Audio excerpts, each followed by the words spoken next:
Right, we are following a developing story, breaking news right now. A car chase happening in northwest Miami-Dade. A helicopter following this white Chrysler, 2016 Chrysler. We're hearing it might be a stolen rental car. At this point, this car is now approaching Northwest 2nd Avenue. It was traveling from Northwest 131st Street. We're hearing some word that perhaps the person inside of this car has a gun, but again, these are sort of unconfirmed reports. Very close call right there as they made that turn. They were on 95.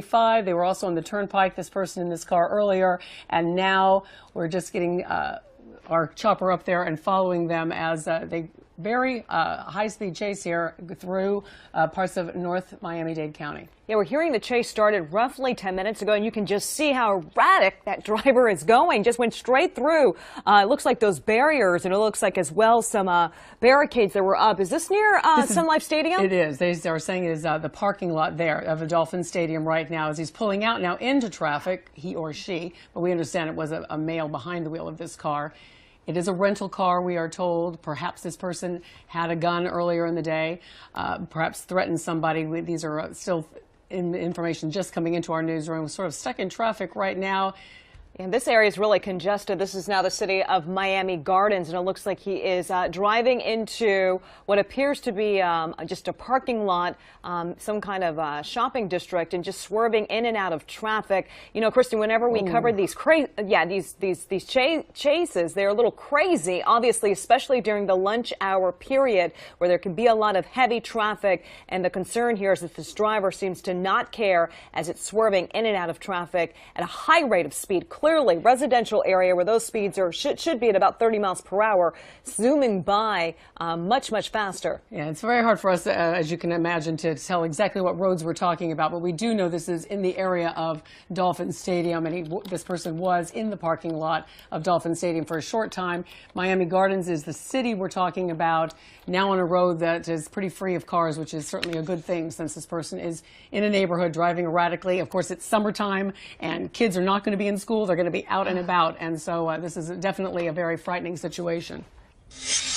Welcome back. We are following some breaking news right now for you near the Miami Gardens area. These are live pictures from our chopper over a police chase. Right now you are seeing this 2016 white Chrysler rental car that police are chasing throughout the Miami Gardens area. This is near the football stadium there. We have seen this car make some quite interesting maneuvers at this point, possibly putting other drivers in danger. As you can see, though, that driver moving through a residential area at this point. No police too close behind the driver or that vehicle at this time, but of course they are watching from overhead with the police chopper as well as with news choppers. Right now we're hearing that the car just passed 32nd Avenue. You're seeing it make some erratic turns there in the area as it tries to find the next spot to perhaps make a little bit more, take a little more ground in this chase away from police. And we actually saw him crash through a fence near the stadium. He's gone through numerous streets. We were told about 15 minutes ago that he was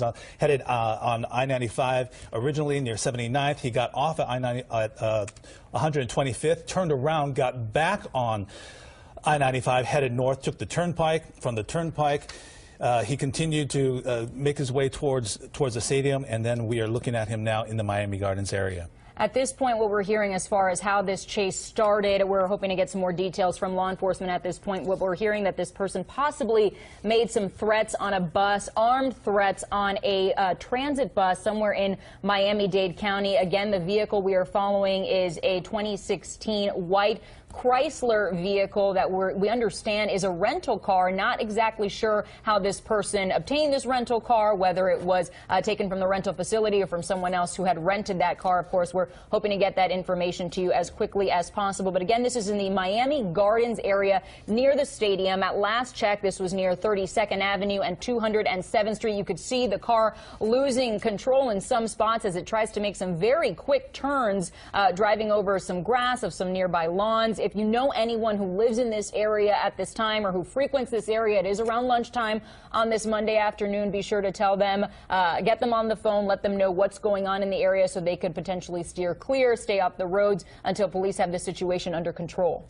And we've been watching this during the commercial break right before we came out to you at home, and we saw this car crash through a fence that was blocked off. After that, went through what appeared to be a strip mall of a gas station of some sort with a lot of cars in there, and as it was pulling out, nearly crashed into two other vehicles. This is the area, again, 37th Avenue is the last location we were given, 37th Avenue and 207th Street.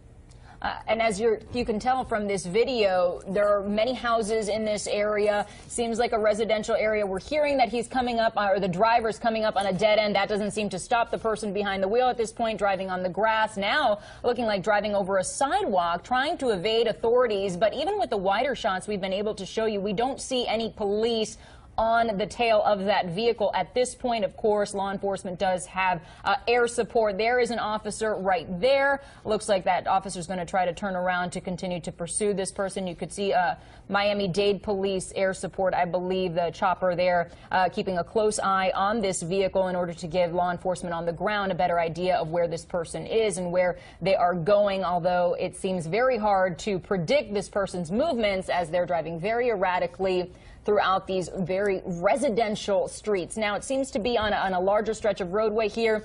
Eastbound on 213th is what we are being told at this point. But again, so many twists and turns in just the short chase so far that it's been hard to keep track of exactly where this person and this car is. At one point on I-95 by 79th Street, traveling northbound, then hopped on the turnpike, now on the side streets, on those surface streets there in the Miami Gardens area.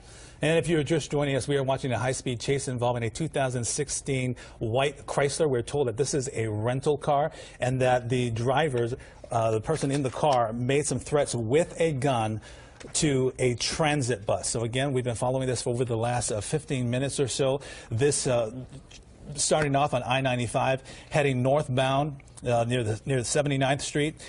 The vehicle exiting off of 125th and then making its way back onto I-95 to the turnpike and then into the Miami Gardens area.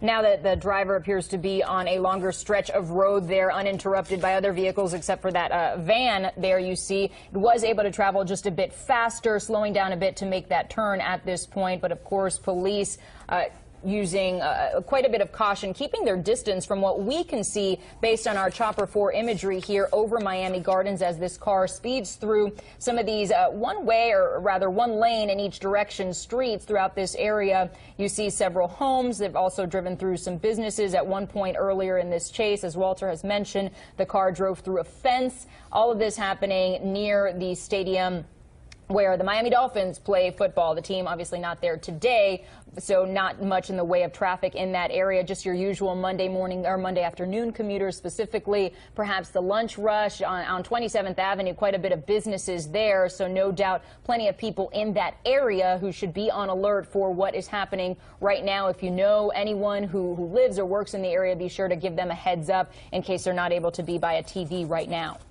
And I want to point out that this is in a residential area, so this is very dangerous as this car is zooming and zipping through the area. We're not sure how many people are in this vehicle. We're not told if there's a male or a female.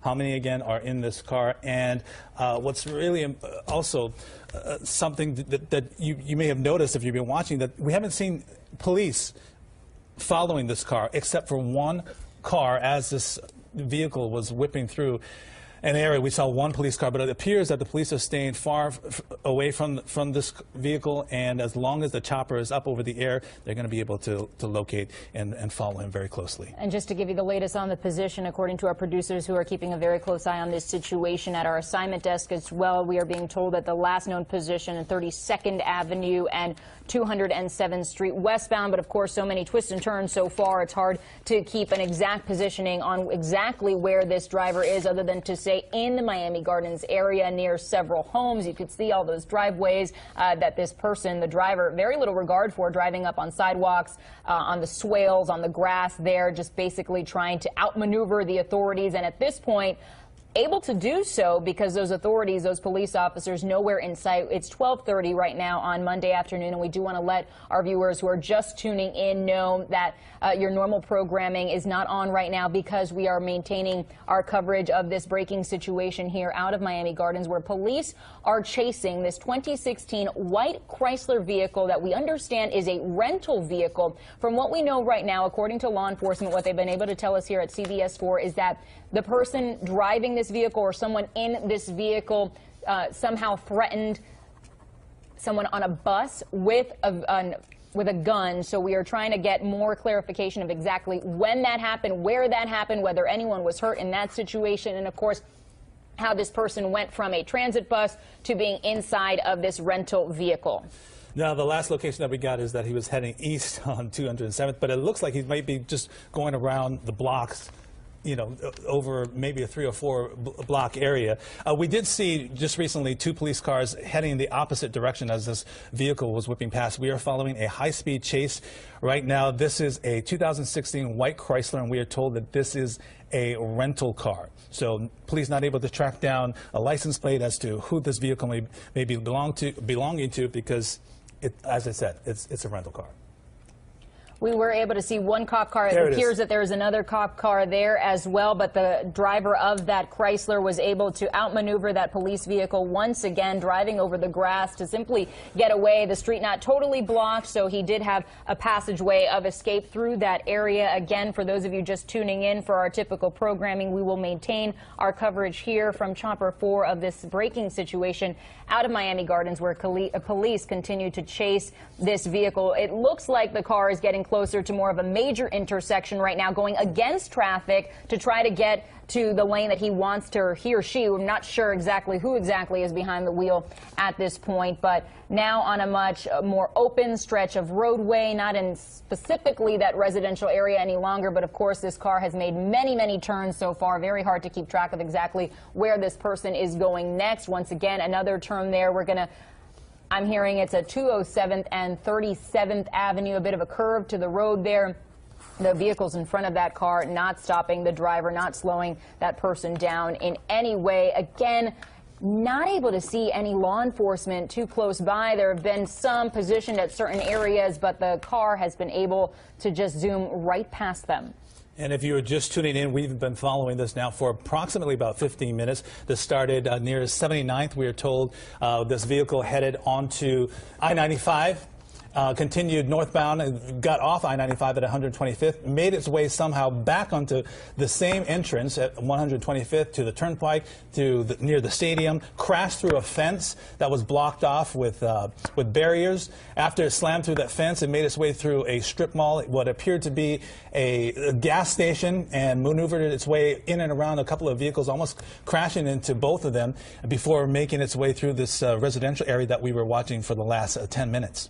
If you're familiar with this area of Miami Gardens on 27th Avenue, which they are near, but I'm not sure if that's actually the street they are on right now. It's very hard to tell. Obviously, this is not 27th Avenue, this smaller street, but lots of businesses, lots of traffic around this time of the day. So be sure to alert your loved ones, your friends, anyone you know who may live or work in that area. Alert them to this situation in case they're not by a TV, so they know exactly what's going on. Probably best for them to either stay off the road at this point, because this driver driving very erratically, very little regard for the other vehicles on the road at this point. From what we have seen, it doesn't look like any cars have been clipped or hit in any way, but this driver did zoom right through a fence, so it did not stop that driver from doing that. Eastbound 211th from 34th Street is the last known position, but that car moving so very quickly, that positioning will be changing rapidly. Police even having a tough time keeping track of this vehicle because of just how quickly that car is moving, erratic turns, switching lanes. As you could see, that car just went over the double yellow line and then quickly crossed back over because of an oncoming vehicle. So a very dangerous situation for drivers out there in that area at this time. And we're just told that this vehicle is heading toward a 27th. And what's really important to point out now is that we're in the lunch hour break. So a lot of people who are working, maybe leaving their place of business, getting on the road and running into, this activity here. So if you know of anyone who is in this area, if you are in this area, probably a good idea to stay off the roads for at least a little while. Absolutely. And again, for our viewers just turning in, we do want to give you an idea of exactly what is going on here besides the obvious, a police chase that we are staying on top of via Chopper 4. According to law enforcement, so far what we know is that this all started as some sort of an armed threat against someone on a Miami-Dade transit bus. That is what we know so far. We're really trying to get more information for you, but at this hour, this is what we know. It appears that the car now is driving parallel to one of the larger roadways. I think that might be the Turnpike. It's very hard for me to tell from this particular vantage point. We just want to let our viewers know right now that we are about to switch on to delay. And what that means for you is that you're going to see a bit of a delay in your picture here. You won't hear us or see us for about 5 seconds or so because this is a breaking situation and we do not know how it could end. We do want to switch to delay for you. So just be cognizant of that in the next few moments here on CBS 4.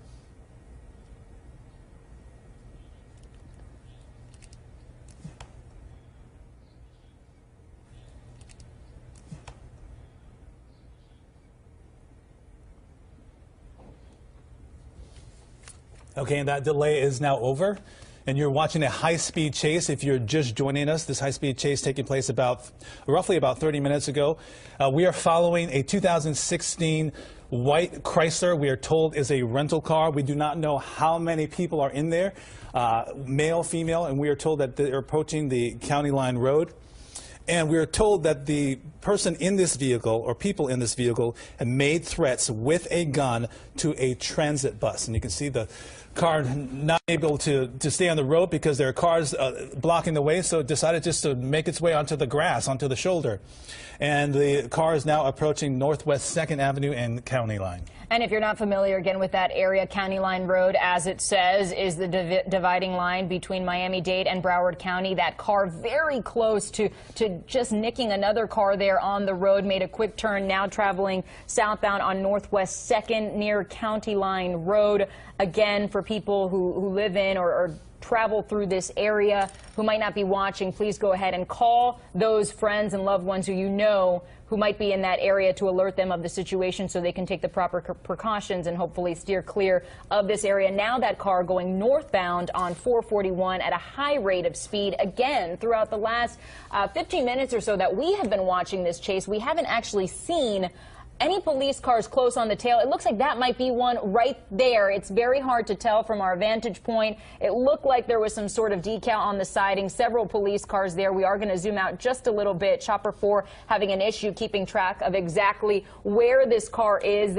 Our producer's telling us that the vehicle did turn into a shopping plaza in that area. You can see a parking lot. This very heavily traveled area for people walking, pedestrians in parking lots. So hopefully this can have a safe conclusion here in this area, though it appears this will continue as the car has somehow managed to get out of that parking lot, evading authorities yet again. And that vehicle just exited the parking lot there and is headed southbound on 441. We saw it heading northbound on the opposite end of that shopping mall, and now it just continues to go. Again, Lauren had pointed out that and now the vehicle is going in the opposite direction of traffic. Coming in the other direction. We haven't seen any vehicles so far. Hopefully, we will not see any cars. And there it is. It's going back into the right lane of traffic and passing 204. Looks like it's running into just a bit more traffic. Not a surprise for this time of day as people take their lunch breaks. Once again, that vehicle on the wrong side of the road, all the way to that driver's left, but really what should be the right side of the road for those oncoming drivers. You can only imagine the feeling of those people in those vehicles right now coming face to face with this oncoming car. That car now has crossed over into the right side of the road, but again, doing the wrong thing, evading police at this point. Near the Miami Gardens area, we do want to tell you this started quite a while ago, probably 20-30 minutes ago from my understanding, in Miami near I-95 and 79th Street. That's where we first caught wind of this chase. The car now slowing down just a little bit to make its way through that intersection, but not coming to a complete stop. Making a turn now up onto the sidewalk and continuing on its way. The driver, what we know so far is either the driver or someone else in the car. Unclear how many occupants are in that vehicle at this point. We do know that there is just one person in the vehicle at this time. A man, we are told, is the person who is driving right now. And according to law enforcement, what we've been able to gather thus far is that the person, the man driving this car, somehow threatened people on a Miami-Dade transit bus. Threatened with a weapon is what we are told. We're, of course, trying to get more details on that, and we'll bring it to you as soon as we know more. And we are told that this car just pulled into the 401 gas station. It appears that this is the same gas station that it raced through a little earlier. The last location that we have is northbound on Northwest 3rd. And again, this is a white Chrysler, a 2016 white Chrysler. We are told that this is a rental car. And this driver, we now have confirmed that it is a single person, a man. He made verbal threats to a woman on a Metro transit bus. As you can see, there is an officer following behind. It's a little bit difficult to see just based on the vantage point of our chopper. I believe I just heard that the vehicle is going westbound on 187th.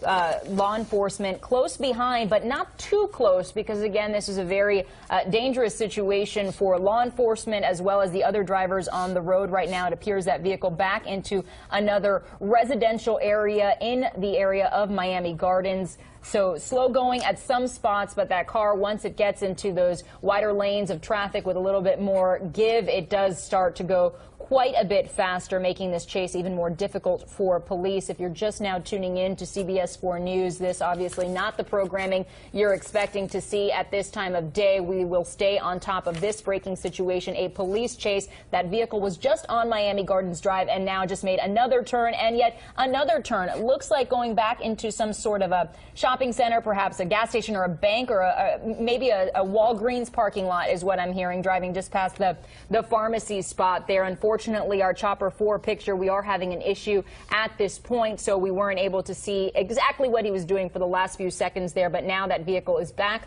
on Miami Gardens Drive. And we have seen this car driving erratically. We've seen him going in the opposite direction on 441. He was headed southbound in the northbound lanes. We've seen him along driving on the shoulder, going around cars on the turnpike. We've seen him crash through a gated fence. We've seen him narrowly miss cars, weaving in between many cars on the sidewalks.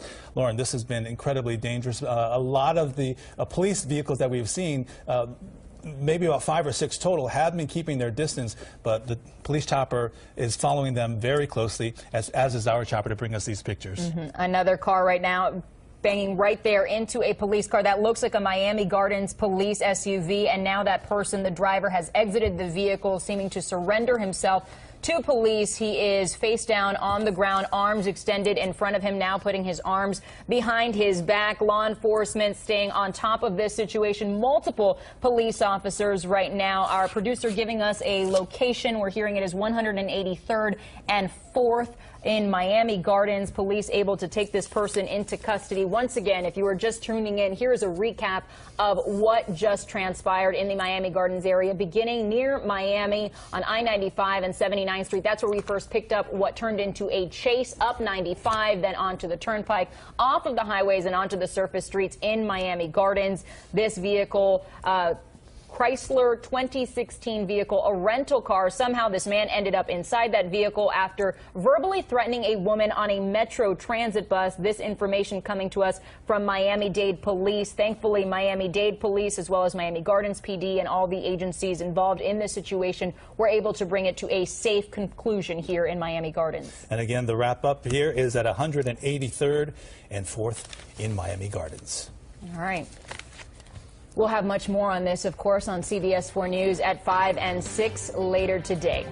Thanks for joining us. In the meantime, the man involved in this chase has an unusual defense as to why he ran from police in the first place. Yes, I watched it on the news and I was talking to him too. As the white car sped through traffic, weaving in and out of cars, the driver, 24-year-old Antonio Jackson, according to his mother, was on the phone with her. He said, "Mom, the police is chasing me." And I'm like, "Where are you?" And he told me where he was located, so I came. She says she told him to stop. On another line, his father was also talking to his mother, telling the mother to assure their son that cameras from helicopters following him would capture everything that went down. He was scared that the police might either shoot at him or beat him. So our advice was to get to a gas station and stop where everybody could see. And here's what our cameras saw. Video captures what looks like a Miami Gardens police officer firing his gun from inside his car. After that, Jackson jumps out with his hands up and gets on the ground. My concern was his life, making sure he's still here. Miami Gardens police would later say in a press release that they are investigating the discharge of an officer's firearm. All of this beginning with the report of a man threatening someone he knew on a Metro bus and then hopping into a car and taking off. That's the investigation that started this chase. Both Miami-Dade and Miami Gardens say it's not their investigation. As far as what the police departments are investigating, Miami Gardens tells us that they are investigating an officer-involved shooting. They are also investigating Jackson hitting their police car. Miami-Dade says they're investigating the chase, but when it comes to this threat against a woman, both police departments say it's the other's case. A 24-year-old bonded out of jail Tuesday morning. He paid his mom a visit at her home behind me, and he denied to her the details of his arrest form, which alleged that the entire chase began because of a girl. Love, or in this case, lust, can drive you to do some crazy things. At least according to police, who said 24-year-old Antonio Jackson led them on a high-speed chase after a woman turned him down. He claims that this had nothing, that none of this began because of that girl. Nothing. He don't know nothing about no girl. An arrest form detailed the alleged misencounter. Police say Jackson was in his car when he tried to catch the attention of a woman who was waiting for a county bus. When she ignored him, Jackson allegedly said, quote, "You too good to talk to," an expletive, and reached for what the woman thought was a gun.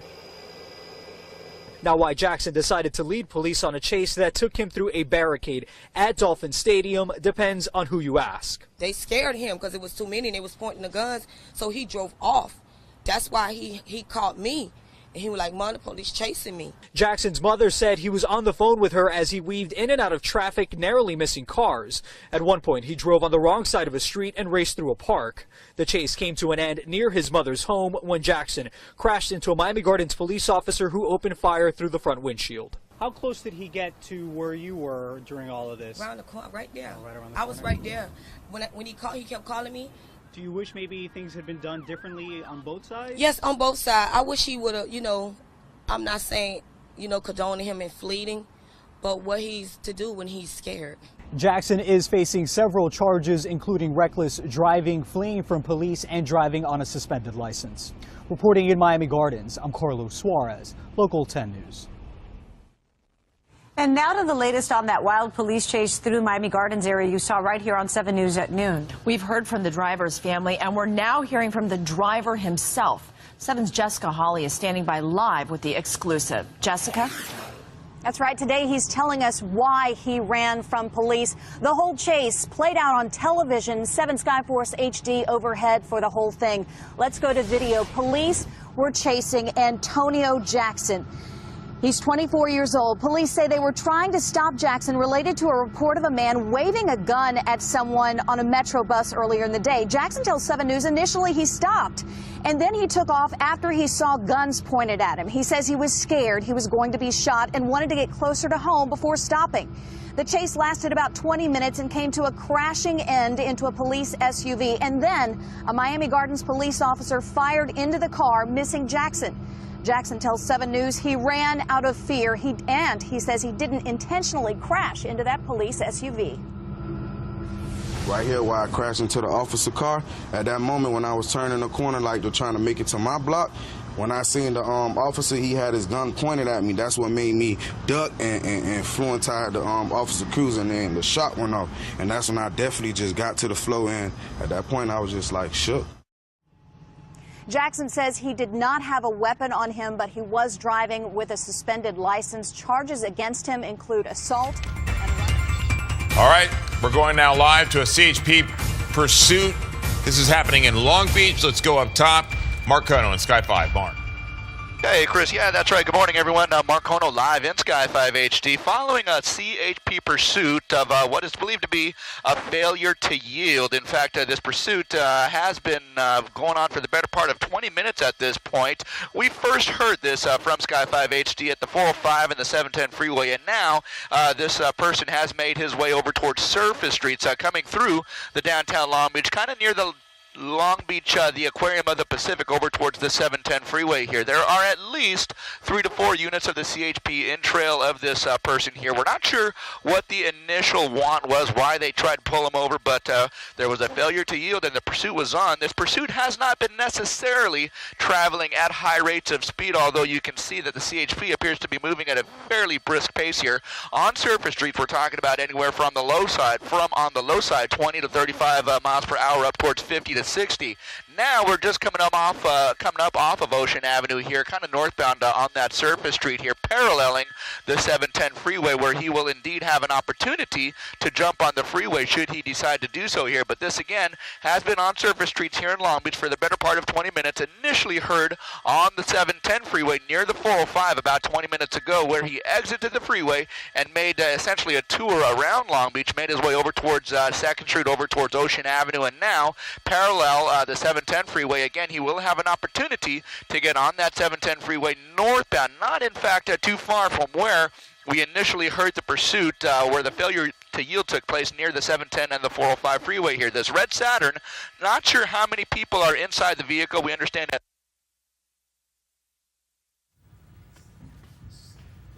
Yeah, there. All right, looks like we got a little glitch in Mark's signal. Yeah. We're going to get that right back. Once again, oh, we do have him. Now we got your picture back, Mark. Go right ahead. Okay, getting on the 710 freeway northbound, guys. 710 freeway northbound, and again, this is where he is coming out of the Long Beach, the downtown Long Beach area here, and his speed is definitely starting to show signs of picking up here, just coming up on PCH here shortly here. But again, the northbound side of the 710 freeway, you know, we've heard time and time again how some suspects might return to places of familiarity. This might be the case here. I've got you. 710 freeway northbound, and we'll be approaching Willow and soon enough the 405 freeway, and that's where we initially picked this up about 20 minutes ago here. So, believed to possibly be by himself, but right now it's kind of a guessing game for police officers as well. Right. And one of the things that Mark's pointed out, and you see this often with police pursuits, is that they tend to go to where they're familiar. Right. And this person has stayed, relatively speaking, in the Long Beach area. They get off or they make exits that allow them to stay in that area. And of course, this time of the morning, as you can tell, not a lot of traffic necessarily for this driver to contend with, at least in this direction. So it's going to be interesting to see how much longer this continues, and traffic is going to start to build shortly. Yeah. And that could become an interesting part. Let's get back up to Mark. Mark, are you with us? Can you give us an idea of his location? Yeah, sure. I'll take it from you guys here. Southbound side of the 405 freeway, just passing Bellflower Boulevard, and that's where we are right now. So we saw this guy transition from the northbound side of the 710 freeway south on the 405 freeway, just past the Long Beach exits here. We just passed Lakewood Boulevard over towards Bellflower. Now, in another half a mile or so, we'll be looking down towards Palo Verde. And again, he's heading southbound right now on the 405. He's in Orange County, according to Mark Kono, who's been above this in Sky 5 for some time right now. All this started just after 5 o'clock, so, you know, we're getting closer and closer to this being an hour-long pursuit, and who knows how long it's going to last. This is a sedan, a Saturn sedan. It's an older model, so it's one of those, you just don't know how long it could go. Exactly. I'm not sure if Mark Kono, are we able to check in with you to find out the location right now? Yeah, here we go, guys. Coming through Fountain Valley here. We just passed Brookhurst and now coming up on Euclid, and it looks like he's passed on the opportunity to get off on Euclid, so we're just coming up on the Santa Ana riverbed here. You know, if we widen out the shot, Eliana, right about, no, it does. Okay, so we do have additional units, 2 additional units of the CHP right over the Santa Ana River here, and it looks like they might have been preparing or potentially setting up for a spike strip type situation, but given the fact that there are so many additional cars on the road, that's not going to be a possibility at this point. I thought perhaps that maybe they were getting ahead of them to spike strip them, but again, that is not going to be a possibility given the fact, again, that there are so many additional commuters on the road here. He has picked up his speed a little bit here. I'm trying to, you know, Eliana's getting into the car there, and we're trying to see if we can find Mark Kono doing a great job there in Sky 5. It is 6:02, and you're watching the KTLA 5 Morning News at 6 a.m. For about an hour now, this police pursuit has been going on. It started in the Long Beach area, surface streets, 20 miles per hour. This car failed to yield. It was blowing through stoplights. Then it hit the various interstates in the Long Beach area. We're talking about the 710, the 405, proceeded south. After circling in those freeways for a little while, proceeded south, and now we're all the way in Orange County. Now we're on the 73 toll road. As Megan, you mentioned earlier, eventually it's going to hit the Laguna area where it then merges again with the southbound 5, and that's exactly where they're heading as of right now. Right, they're headed into South Orange County. It's believed to be a male driver. Right now we're starting to get a little bit more light, so we can possibly see if there could be a second person inside that car. But right now we just are being told that there's just one driver that they know of there.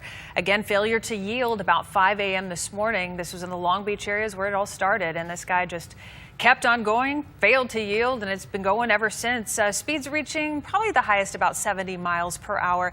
Thankfully, there haven't been a lot of cars on the road this morning, interestingly. So he hasn't put too many lives in danger, so to speak. There were a couple close calls a little earlier. There's a driver there.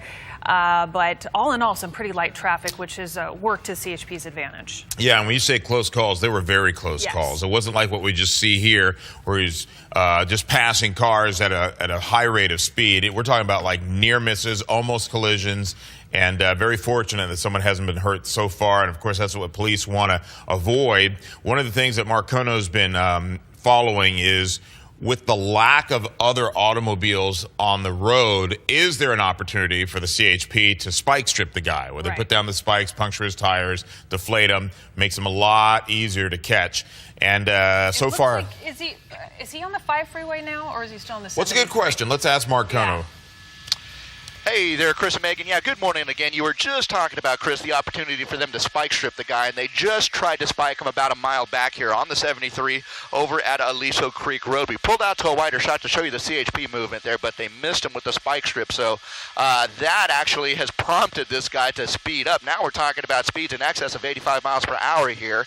It's kind of hard to tell when we zoom in tight, but he is traveling at a very, very high rate of speed at this point.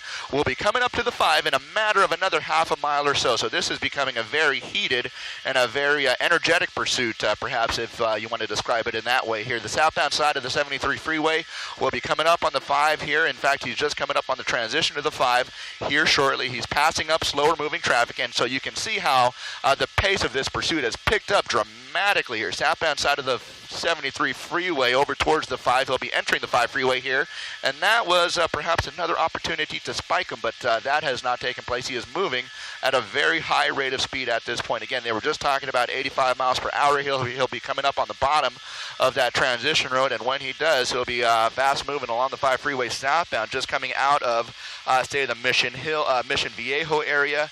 And, eventually Laguna Niguel, San Juan Capistrano. So that will definitely be what is considered to be South Orange County at this point.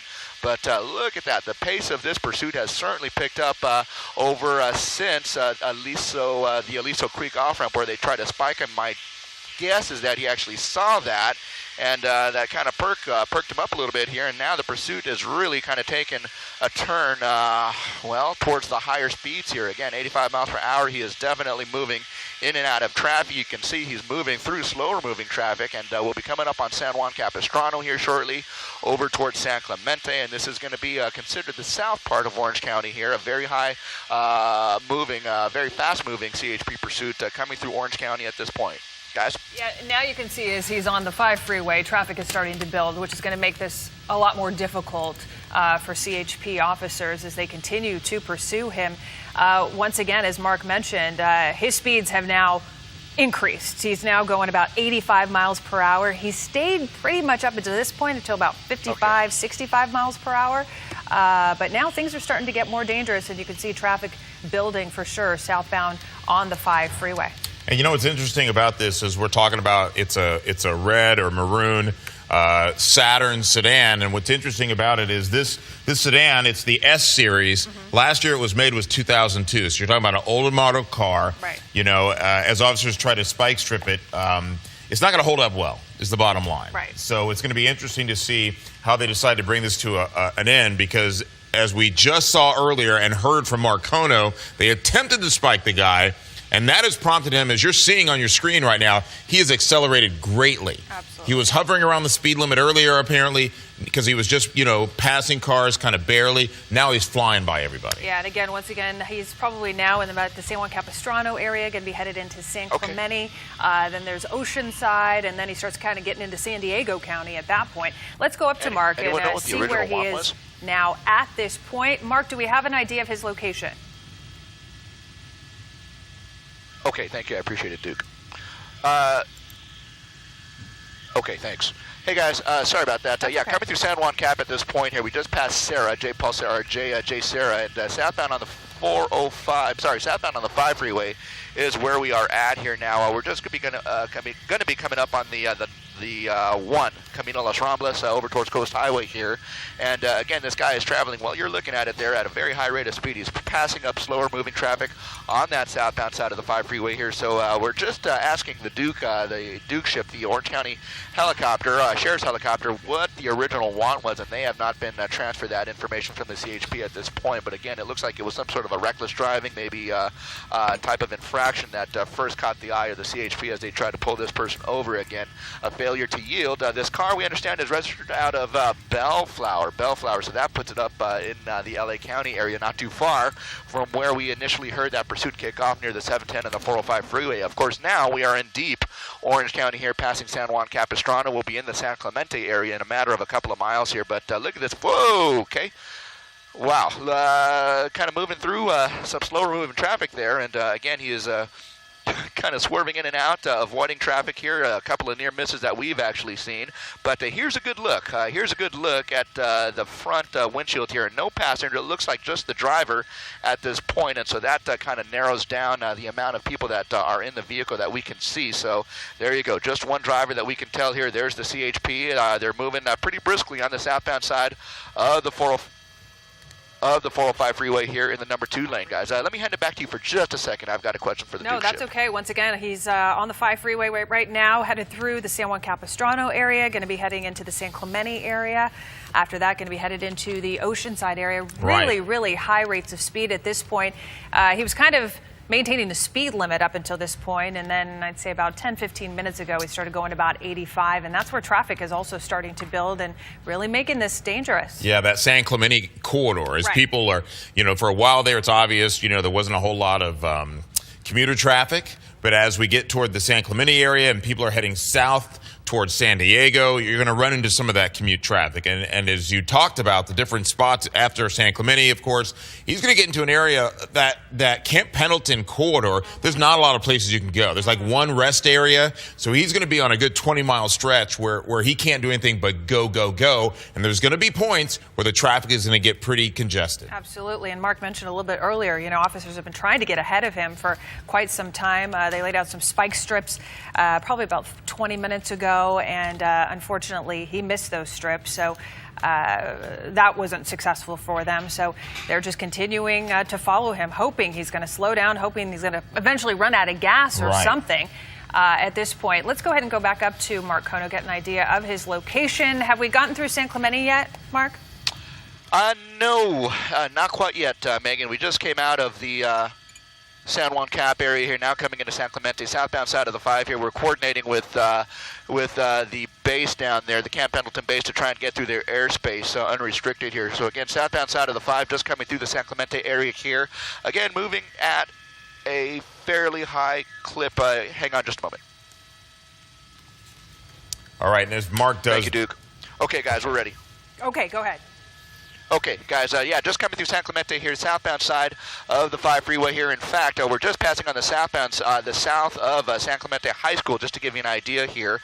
So we are moving at a fairly high rate of speed here. They have just given us clearance through the Camp Pendleton area to stay along the 5 freeway here below 2,000. So that is some good news here as this pursuit continues to make its way down. Just off your left, Adam. Here we go. Kind of weaving in and out. We do have an idea where up the next strips. I'm not going to reveal that to you here because we don't want to telegraph that to anyone who may be in contact with this person here, but they do potentially have some spike strips set up ahead for this guy as he approaches a particular area here, so that will hopefully get this guy slowed down, as it appears that he has no intentions of slowing down. Suffice it to say, the spike strips will be set up here shortly as he comes down the 5 freeway here. So he is moving at a fairly high rate of speed here, coming up on an area of slower traffic. We've got a couple of big rigs just there on the right, and so again, just kind of continuing to move well, very fast in the fast lane of traffic there, being pursued by at least half a dozen units of the CHP. By my count, about 3, 4, and there are a couple on surface streets as well, kind of paralleling getting off and getting on the freeway at this point. So yeah, here we go, coming through San Clemente, and we'll be moving over towards the kind of Orange County, San Diego County line here in a few miles, and up ahead I do have some lower clouds here, so we're going to have to kind of maneuver around here given the other air traffic. So I'm going to hand it back to you for just a minute or so, guys. All right, no worries. Thank you, Mark. Once again, southbound 5 freeway, this pursuit continues. They're headed into the Oceanside area now. This has been going on since about 5 this morning, started in about the Long Beach area.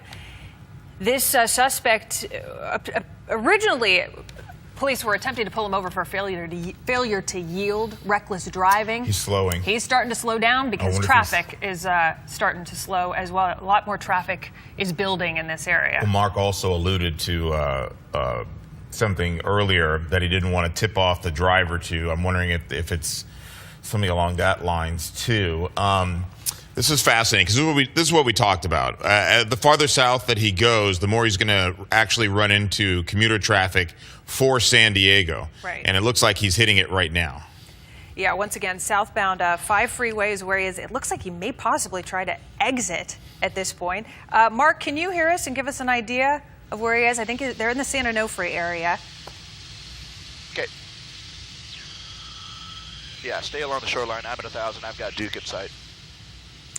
All right. Mark? Yeah, guys. Okay, sorry about that. We're coordinating quite a bit here, given the fact that we're coming through a restricted area, and the weather is coming down a little bit here. So we're excuse our situation here. Southbound on the 5, Christianitos is where we are at now. We're coming up on the San Onofre nuclear power plant in about a mile and a half or so here. We're along the shoreline here, and as we pull out to a wider shot, Eliana, just a little bit to the left here, we're going to see that Duke helicopter just to the left, and it's basically right next to us at this point, and that is the helicopter, the Orange County Sheriff's Department helicopter, that is now following the chase here. He picked up the pursuit along the 73 freeway, so just a few minutes ago, as this pursuit was kind of making its way through the Orange Coast area here, the Newport Coast area, I should say. So again, southbound side of the 5 freeway here, passing Christianitos. Will be coming up on the San Onofre off-ramps here in just a moment here, and beyond that, we're going to be heading over towards the San Diego County line. So this pursuit has really taken us through a couple of counties here, so starting in LA County, coming through Orange County, and we'll be nearing the San Diego County line here shortly. The CHP, of course, a multi-jurisdictional agency that has units set up ahead of this guy, and hopefully they will be given the opportunity to slow this guy down in the form of spike strips, or maybe he, as you mentioned, will run out of gas. We don't know. Given the opportunity, this guy has just resisted any attempts by the CHP to get this guy pulled over safely, and he is now kind of taken to the freeway at a very high rate of speed, very dangerously, in fact. They did set up some spike strips off the 73 freeway here, and copy TV5. And again, they're just telling us that there might be some sort of a measure put in place shortly up ahead to get this guy slowed down a little bit here. But he is traveling, again, at a very high rate of speed, moving in and out of slower moving traffic. And so it is just a potentially dangerous situation for the other commuters on the road here, guys. Let me send it back to you for just a moment. All right, we have that tight shot there, which is incredible. Sky 5 overhead. You're watching the KTLA 5 Morning News at 6 a.m. This pursuit been going on for more than an hour. Started in the Long Beach area. It wound its way around surface streets initially, failure to yield, blowing through stop signs, stop lights. Then it hit the freeways in the Long Beach area, kind of making a large circle. Then it hit the 405 South.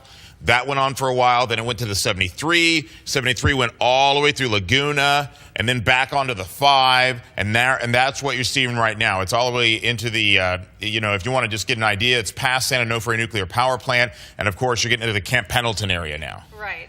Of course, it started in L.A. County, went into Orange County. Now we're getting into San Diego County.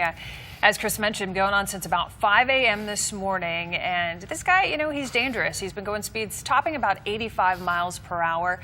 He's maintained the speed limit at times, but also gone very, very fast. And his traffic has slowly started to build, continued to be a threat to other drivers. A little bit earlier, we were getting reports that officers tried to lay down some spike strips to try to stop him. That unfortunately did not work. So now they're just trying to figure out what to do next. Exactly. And one of the things I'd like to ask Marcono is how fast do you think he's going now?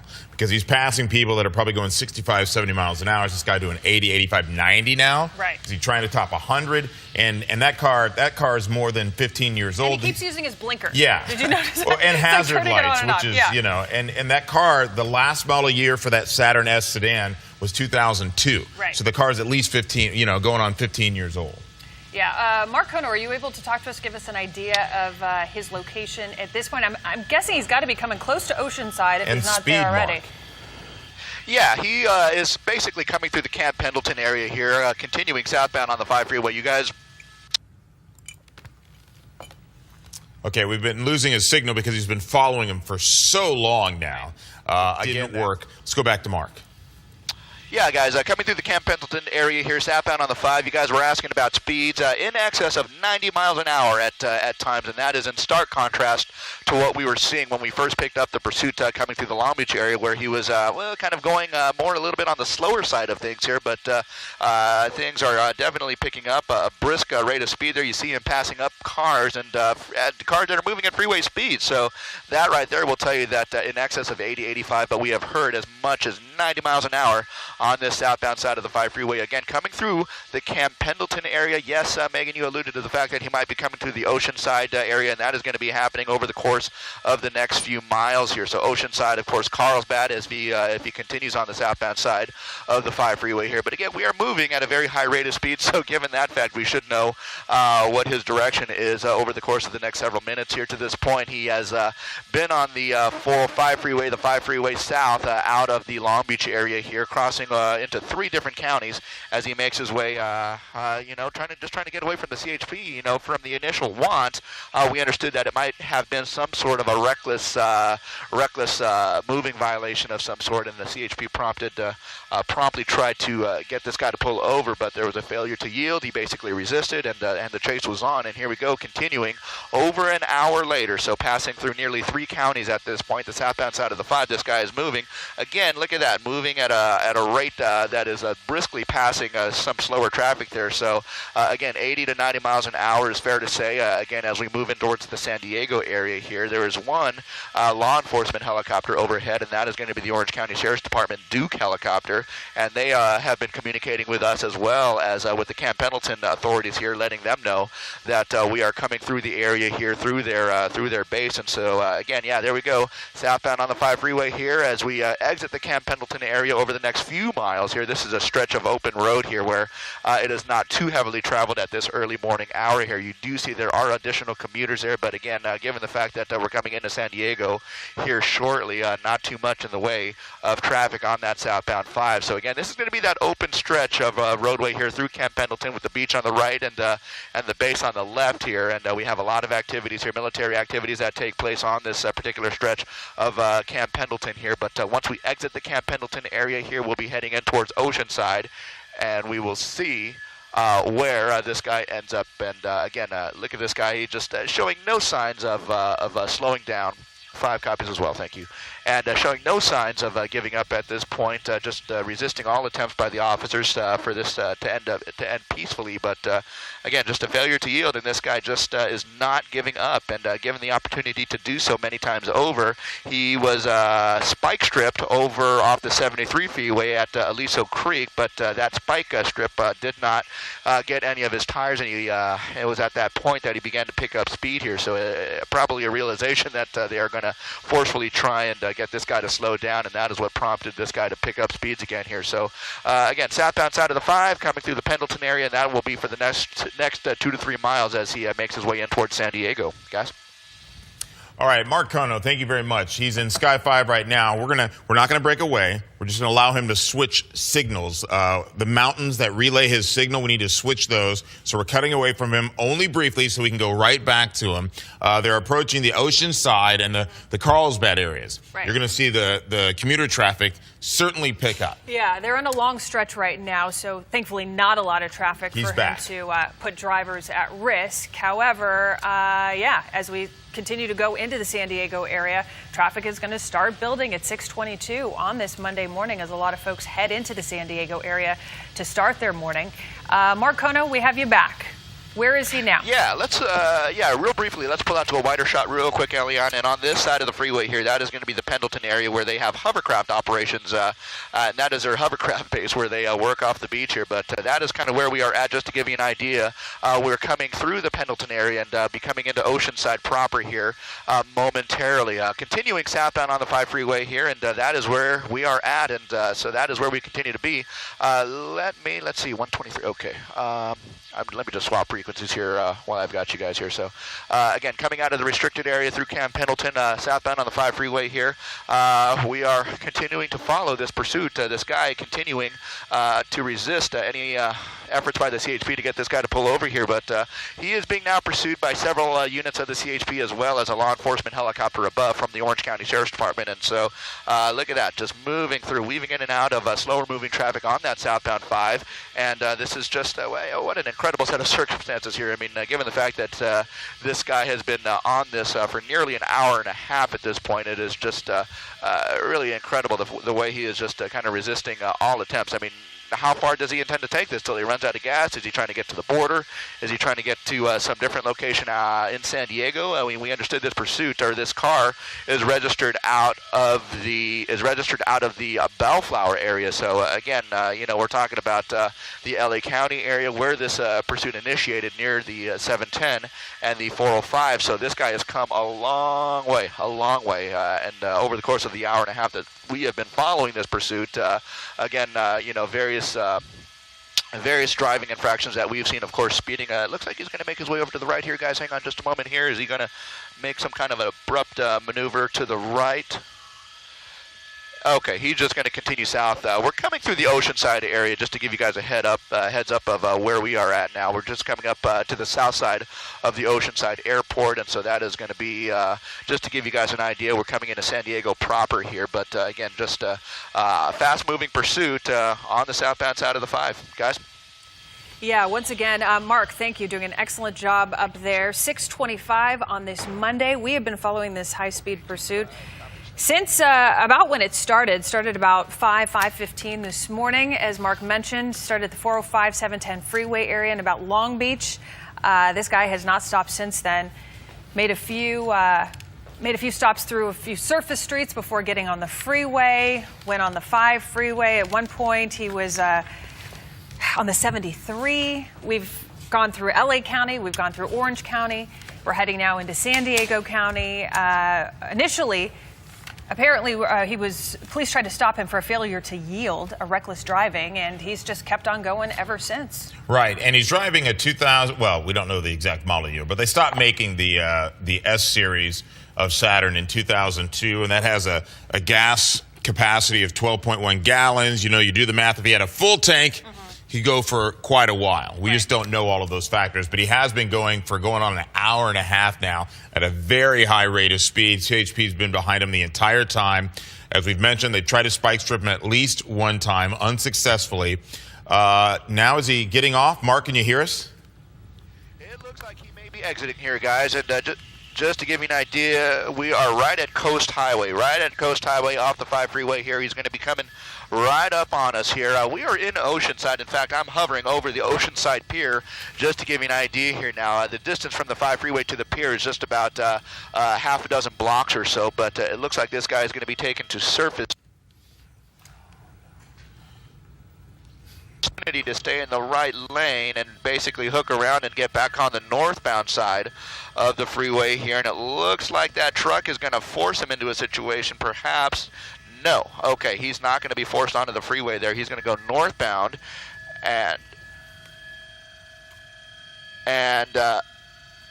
eastbound, perhaps, or northbound off the 76 freeway is where we're going now. So, wow, okay, this guy's taking us through Oceanside now, off the 5 freeway, heading inland, away from the beach, along the 76 freeway, or along the 76 highway at least, and we'll be coming into an area where there are, well, basically residential neighborhoods here. This looks like a main thoroughfare through the Oceanside area here. Again, the 76, and off to the left and off to the right, we have a creek on the left, and we have a kind of a residential community off to the right here. But this guy not necessarily driving too fast here, but we are kind of making our way inland, off the beach, off the 5 freeway, off the 76, or on the 76 freeway, heading essentially to the kind of north and perhaps east along the 76 freeway. So this will be another way in towards inland San Diego. But again, we've been following this again for the better part of an hour and a half at this point, and this guy is just resisting every effort by the CHP to pull over here. And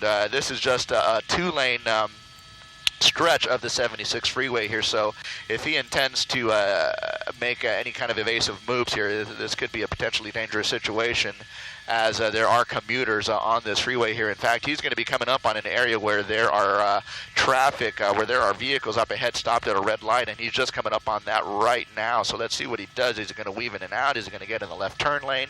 And it looks like at this point he's going to be getting in a left turn lane here, so we'll try and get it kind of a street for you here. But again, moving up the 76 freeway, it looks like is he going to turn left? He's okay. Let's see what he does here. He's going to make it through the intersection here, kind of gingerly traveling through the intersection there, just hoping not to get hit by any sideways coming traffic there. But continuing along the 76 freeway, this particular freeway passes the Oceanside Airport. So as we widen out the shot just a little bit here, on the bottom side of the screen is going to be the Oceanside Airport. There's the Oceanside Airport right there. So the 76 freeway, we are just parallel the Oceanside Airport right now, and it looks like he's kind of picking up speeds again. Going through that green light, okay, but again at a very high rate of speed here, higher than normal, higher than what you would normally see on a 2-lane stretch of the road here. So here we go, again on the 76 freeway. We just passed the Oceanside Airport, and looking up ahead, it doesn't look like there's much in the way of traffic. However, it looks like he's coming up on an intersection. His light is going to be green at this point, so he's going to be going through the intersection there straight away. But we had heard that coming through the Long Beach area on Surface Street, that this guy was blowing through stop signs, blowing through red lights, and that is you know, kind of a pattern of driving that he had been making through the Long Beach area here. Let's see if he continues that pattern in the Oceanside Airport here along the 76 freeway, guys. Yeah, and what's interesting about the 76 is he's away. He's a good bit away from this point, but eventually it connects with the 15. Right. And then you're talking about going through northern San Diego County and then up through Temecula and all of that. So he could be doing a huge circle by the time it's all said and done. Hopefully the CHP will have an opportunity to stop him before it ever gets to that point, because there are a number of street lights that he's going to have to blow. Here's another one. Yep, apparently that one was green. Based on the cross-section red light. But anyway, so that's what he has to deal with. That's what the CHP has to deal with. There's numerous intersections before he even gets to the 15. Yeah, creating more and more dangerous situations kind of across the board. Once again, this guy's been going since about 5 a.m. this morning. We've been following him ever since. Mark Kono, looks like we're coming up on another intersection. All right, there he goes. Yeah, Rancho del Oro, guys. Rancho del Oro is where we are passing here. We're just about a mile to the east of Oceanside Airport here. Continuing along the 76 freeway, we're just going to kind of move over to the other side where the light is going to be a little bit better for us here. But Rancho del Oro is what we had just passed. That was the intersection. And again, this particular stretch of the 76 freeway or the 76 highway appears to be just a 2-lane stretch. Now, he is going to be coming up on a red light here, and there are a few cars stopped at the red light in front of him, including it looks like some kind of a tanker there. So I'm just looking out the window here. Wow, he's okay. Whoa, my goodness. Okay, it looks like he might have made his way through a red light there. Old Grove. He made his way through the red light there and just kind of blew through, and so now he continues along the 76 freeway, or along the 76 stretch of the highway here past Oak Grove, and so we continue to follow this coming through Oceanside here. Now we're just coming up on the area of the old Mission San Luis, and that is just going to be coming up right now. And so just to give you an idea of where we are at here, we are inland San Diego, just a couple of miles off the 5 freeway here on the 76, and so coming up on another area, and it looks like, okay, green light for him there. But you're kind of seeing the pattern there. I mean, if there's a red light, he's going to blow through it. If there's a green light, he's just going to drive right through. And that is continuing the pattern of what we saw earlier. So the only difference now is that on the surface streets here in Oceanside, he is traveling at a very high rate of speed. So he is not too shy about staying on the gas here. He's coming up on another intersection here. This one is most definitely going to be red. This is going to be College Boulevard. He's just about 100 feet away from the intersection. He's going to be getting into the right turn lane. Okay, oh boy. Okay, look at this, guys. He is attempting to make his way through traffic. Oh my gosh, almost got T-boned right there. Almost got T-boned, but was able to avoid that situation there. But just to give you guys an idea of some of the things that this guy is willing to do at this point, it looks like, whether it's a red light or not, he's willing to blow through the intersection there. Fortunately, he did have enough sense to slow down before just blowing blindly through the intersection there, and kind of looking both ways and seeing if he had a window to thread the needle there. So Santa Fe Avenue, that is the next intersection, and he's just gone through there. And again, look at this guy, just with no intention to slow down or even stop for the CHP. This guy has total disregard at this point for commuters on the road, for pedestrians on the streets, and so let's see what he does here. But he's coming up on slower traffic, and he's kind of weaving in and out, making some more erratic moves, and this is kind of a wake up from what we were seeing earlier this morning, where he was just kind of gingerly driving at speeds as low as 20 up towards 35 miles per hour on the streets of Long Beach, where we first picked this up. And now, without any regard to his fellow commuters on the road, here we go, driving at a very high rate, and just coming up on another intersection here, and this is going to be Melrose. Let's see what he does, and hang on just a moment. Let's see what he does. It looks like he's going to blow through that. Okay, a red light there. Hang on just a moment. Let me hand it over to you guys. All right. Once again, his driving is definitely getting more erratic as the morning continues. It's been going on about an hour and a half. We've been following this guy, started in the Long Beach area, LA County, making his way through Orange County, traveling on quite a few different freeways. At the beginning of this chase, he was maintaining the speed limit for the most part, but he's just gotten faster and faster as the morning has progressed. Of course, obviously, he's hitting some busier stretches of road, and now it's becoming a more dangerous situation, of course, as the morning continues to roll on and more commuters hit the road. Exactly. We've seen it, like you said, it was bare. The roads were bare. He had them all to himself. He could go as fast, as slow as he wanted. Now, as he approaches these intersections, he's really taking a lot of people's lives into, risking a lot of people's lives. He's blown through multiple red lights that we've just seen in the past few minutes. One near miss with a person, if they hadn't hit the brakes, they would have T-boned him. So that's what we're dealing with here. And he's heading, I guess you could call it northeast on the 76 highway. Sooner or later, he's going to hit the 15. It's still a good bit away, but that's the direction he's coming or going. And he's going to have to make a decision soon. Right. Headed into the San Diego area. Okay. And passing Vista Way through the intersection. All right, Mark, you're just telling us right now the location he is right now. It just looks like he went through another light. What area are we in now? He just passed Vista Way. He continues on the 76 freeway, kind of turning north along the 70. The 76 kind of curves east, west, north, south. And this particular stretch that he's on right now is kind of a northerly stretch of the 76. And so here we go. The 76 is where we are at. As the distance of the 76 goes between the 5 and the 15, he's just past the halfway point. So he's getting a little bit closer to the 15 freeway, and we will probably be a lot closer to the 15 freeway over the course of the next maybe 5 minutes minutes or so. But just to give you an idea of where we are at here, we're along the 76, a little bit more than halfway from the 5 over towards the 15, and kind of that's where we are at right now. This particular stretch, the 76, is just a 2-lane stretch of highway here in either direction, and you can kind of see what he's been doing. He's been blowing through red lights. He's been weaving in and out of slower moving traffic, just moving very dangerously, and this is, doesn't bode well for the commuters on the road here, as he has had several near misses already. There's the CHP in close proximity to him, and that is certainly something that we like to see here. The CHP, kind of taking control of the situation here. We don't know how much fuel is on board. We don't know if they're going to be able to spike him. They were planning on spiking him at the scales off the 5 freeway, but of course he got off before he got to the scales, and so that is a situation that was ruled out by him getting off the freeway here. But here we go on the 76, and we continue to make our way over towards the 15, and that is kind of where we are at right now. We've seen the particular pattern of driving where he is just kind of driving recklessly at this point. He's coming up on an intersection here, guys. Coming up on an intersection. It's a red light, but there is no cross traffic. No cross traffic. Look at this guy. Look at this guy. Look at this guy.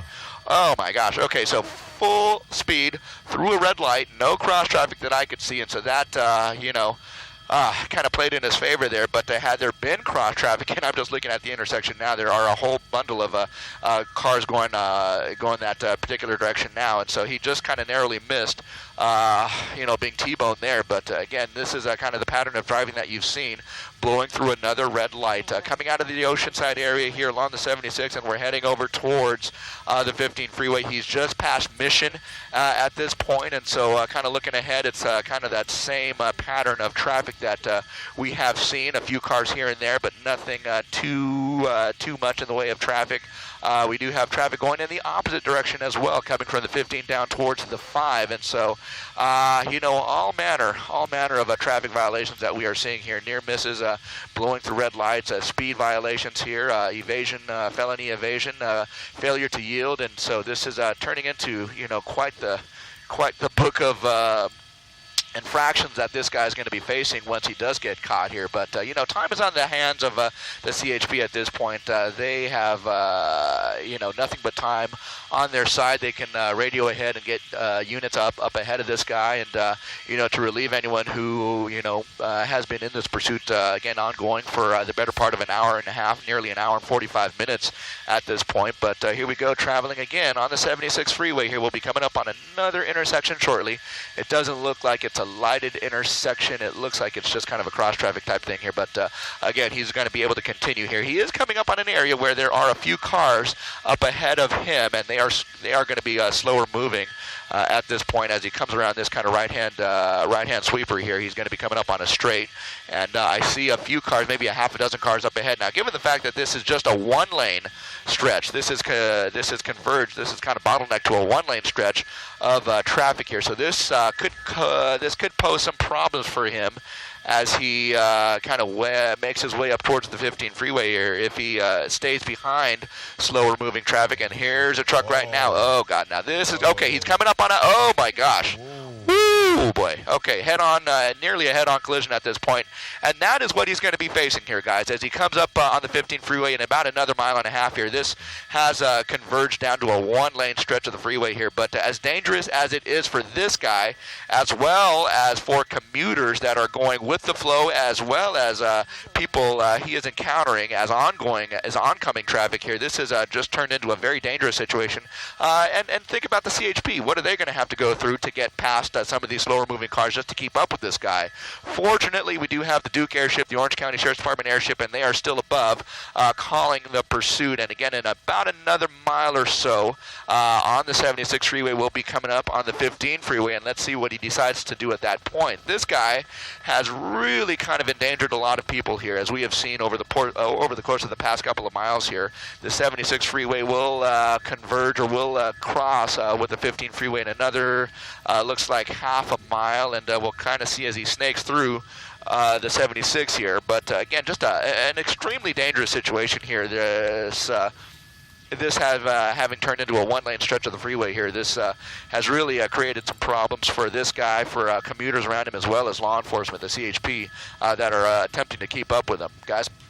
Yeah, as you mentioned, as we can see, this is a very dangerous stretch of road, one lane in each direction, quite windy as well. So it is making it really tough. But kudos to the officers behind him who've been able to stay on his tail kind of throughout this. Okay, once again, he's on the eastbound 76 in northern San Diego County. This has been going on about an hour and 40 minutes now. Yeah, it's been going on for a long stretch of time. And the thing about it, and we've seen it in these most recent minutes, he gets more and more daring, more and more bold in a very negative way. He's going to hurt somebody, and that's what the CHP is trying to prevent. Looks like he's slowing down here. Mark, can you tell, is this a traffic situation? Yeah, guys, we're coming up on Old Highway 95, and that is the intersection that he is just coming into right now. Old Highway.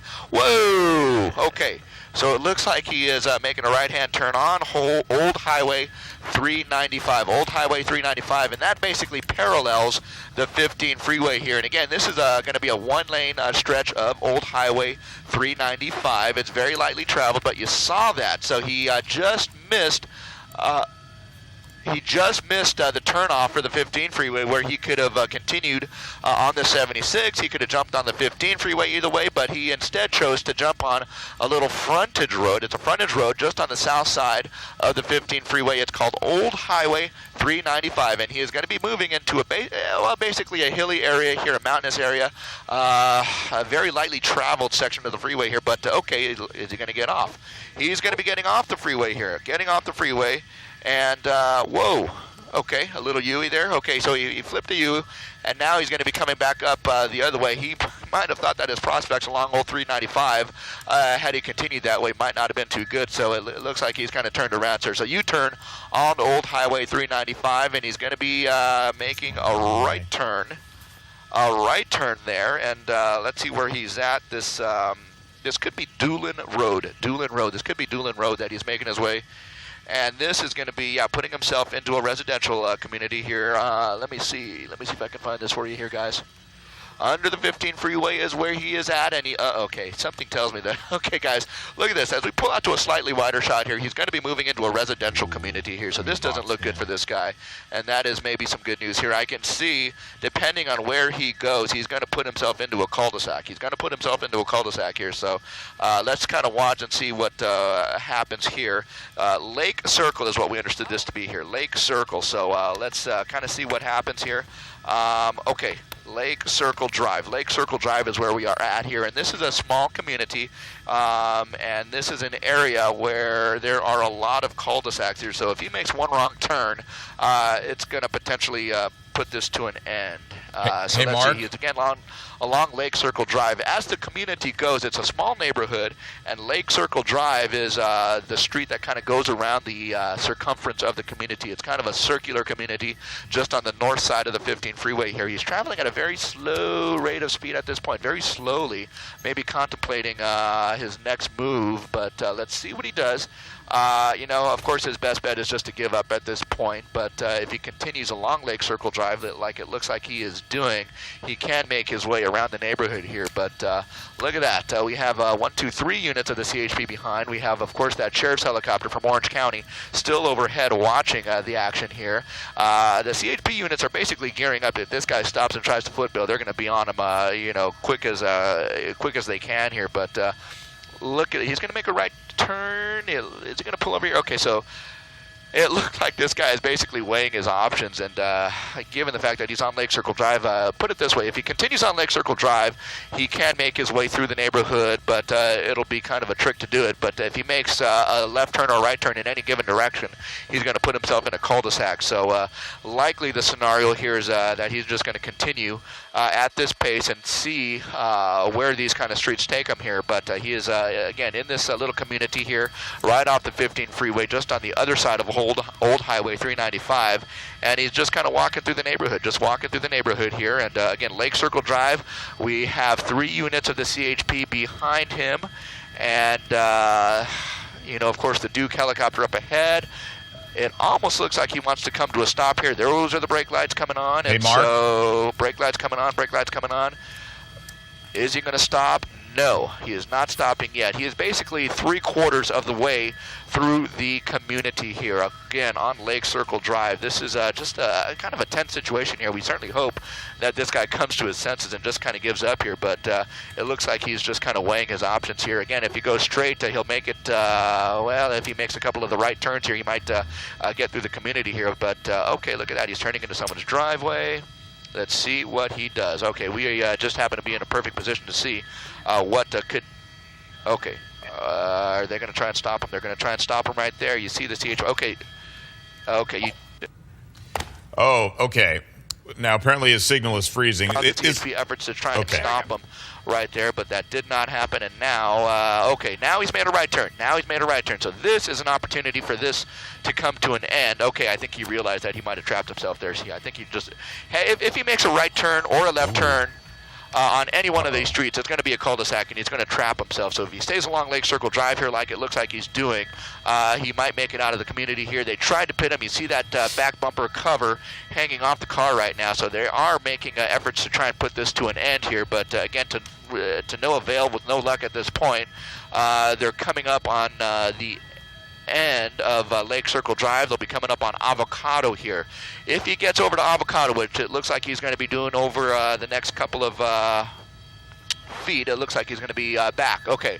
Back, left turn. And now he's on the main street again. Essentially, he is basically heading over towards the 15 freeway again. And so I do have a couple of, at least one unit of the CHP over on Lake Circle Drive. So he's basically made a circle around the neighborhood. Basically made a big circle around the neighborhood, around Lake Circle Drive. He's now on, we believe, Doolin Road, and making his way over towards the 15 freeway again. So, wow, this guy is just, okay. Again, he's pulling into the neighborhood here. Okay, this is going to be a cul-de-sac, guys.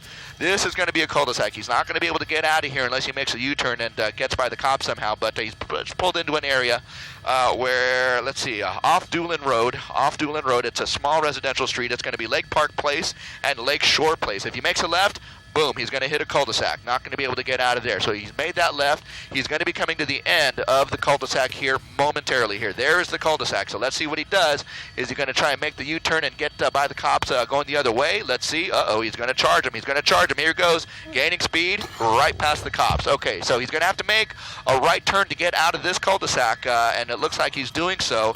He's getting out of the neighborhood. He's just made his way past Lake Shore Place, back Lake Park Place, and over towards Doolin Road again. So Doolin Road is that main street. He's going to be making a right turn up Doolin Road, and Doolin Road is kind of the main street going through the community here, so he can get out of here if he kind of plans this well. But again, we thought it might be coming to an end at that cul-de-sac, but you saw him actually gaining speed and charging at the CHP officers before kind of weaving through the two officers that were there. But again, Doolin Road basically moving away from the 15 freeway. Wow, okay, he's going back into the neighborhood here, He is going into another set of cul-de-sacs here, and that is going to be Lake Park Court and Lake Shore Court, right off Doolin Court. And so this is going to be another interesting situation here. There is only one way in and one way out. Let's see what he did just a couple of minutes ago here. He's going to pull into a cul-de-sac, realize his mistake, and he's going to make the U-turn. Are they going to try and stop him, or is he going to make his way out? We have one unit of the CHP. They are not going to block. They're going to let him through and continue in behind him. So there he goes. He's going to be coming out of that cul-de-sac back over towards Doolin Road, D-U-L-I-N Road, and he's going to be making the right turn and up Doolin Road over towards Lake Circle Drive. And so just kind of making his way in the neighborhood here. I suspect he has no idea where he's at, and he's just kind of randomly making turns here. If he makes this turn, this is going to put him on Lake Circle Drive again. So Lake Circle Drive is the street that he was on when he first entered the community about 10 minutes ago here. So this can actually conceivably take him to the opposite end where he just kind of came out of about 2 minutes ago here. So I suspect that this guy has got no clue where he's at right now, and he's just kind of making his way, trying to, forestall the inevitable of being captured by the CHP here. But there we go, Lake Circle Drive now being pursued pursued by 4 officers here. He's just kind of making his way through the neighborhood, not necessarily traveling too fast. I don't even know if he realizes that this is the same street that he was on about 5 minutes ago, but there you go. Lake Circle Drive, traveling through this particular neighborhood here. Lake Circle Drive is basically a circular street that goes around the circumference of the neighborhood here. I don't know what the neighborhood name is, but if he makes a right-hand turn or a left-hand turn, he's going to put himself into another set of cul-de-sacs here, so effectively, increasing the chances of the CHP getting this guy pulled over, but again, showing no signs to do so at this point. Hey, Mark, real quick, this is a good point to go ahead and interject. We've been told by our producer that the latest email from the California Highway Patrol says this could be a woman. And I know you've said the whole time we weren't certain one way or the other, so they're saying it quite possibly could be a woman behind the wheel of all of this. Okay, Lake Circle Drive, it looks like he's coming to an end. It looks like he's coming to an end. They're going to pit him. They're going to pit him. Pit. Okay, all right, and he's going into the neighborhood here. Okay, this is going to be a cul-de-sac. This is going to be an offshoot cul-de-sac. And, wow, okay. They tried to pit him. They, in fact, did pit him here. He's moving his way into a cul-de-sac. We'll try and get the street for you, but he's going to be coming to the end of the cul-de-sac here. There he is, and let's see, are they going to put a stop to this right now? And oh my gosh, onto the lawn. Whoa. Okay, onto the lawn, back onto the street. And he collided with a secondary car. Oh my gosh. Okay, so just to give you an idea of what this guy is doing, my goodness, he's showing no regard. Okay, the CHP is blocking the exit to the cul-de-sac street. The CHP is blocking. There you go. He is not going to be able to get through unless he jumps onto the sidewalk here on either side, and it looks like they may be willing to do that here, but look at this. Okay, so they've got him boxed in. Don't let him charge that CHP officer with the door open there. But wow, what a brave officer here. If he gets out, he needs to back away from that car before that guy charges, but there he goes. Okay, this could be coming to an end here very shortly here.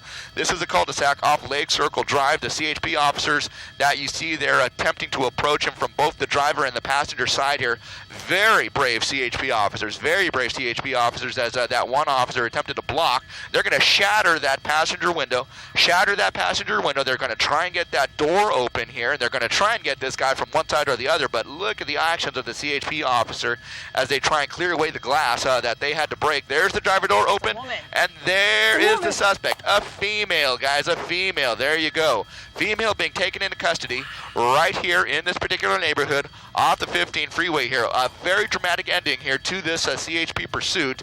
My gosh, where they literally had to block this street off and break into her car to take her into custody here. But again, that looks like she is the only person in the car. We hope there are no kids in the car or anything like that, but it appears that there was just one person, the driver, a female driver at this point. To this point, we thought that this was perhaps a male driver, but it looks like it was a female driver this whole time, and now she has been taken into custody here. This is going to be right in the neighborhood, right off the 15 freeway, Old 95, again, Highway 76 is also a street that is very close by here. So this is, potentially some very good news here that they were actually able to bring this to a close. It looks like they were able to bring this to a close on Lake Circle Road, right off of Lake Circle Drive. So this is certainly some good news here, as this is now Code 4, and they have taken this driver into custody. Guys? All right, Mark Kono, excellent work, and excellent work by the CHP. I mean, that was just, wow, crazy to watch, wasn't it? 6:54 is the time. Once again, this police pursuit finally coming to an end after about 2 hours. We've been showing it to you since it started about 5 a.m. this morning, started in the Long Beach area, went from LA County into Orange County, from Orange County into San Diego County.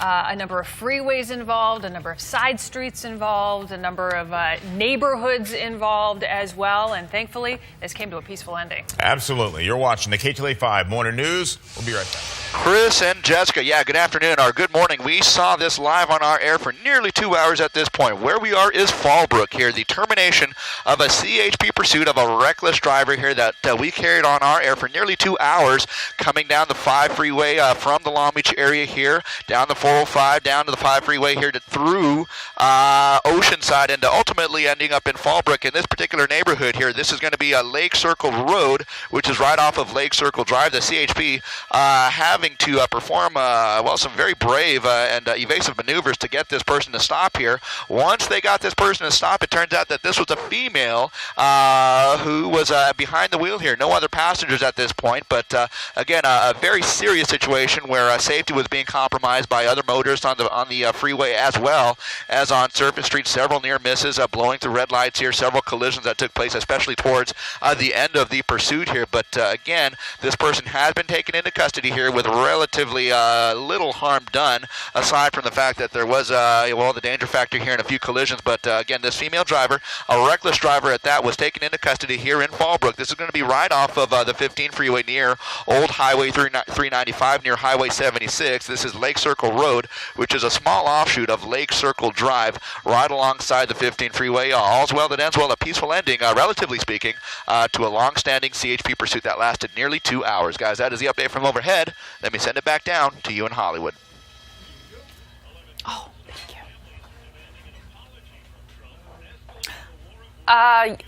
Hi, good morning. I'm Liberty Chan in for Ginger. We have a few accidents to talk about, so let's get over to our maps on the 5 northbound at Imperial.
We are breaking into regular programming for just a moment because I want to take you to a breaking story. This is on the Grand Parkway north of Houston, where there is a police chase underway.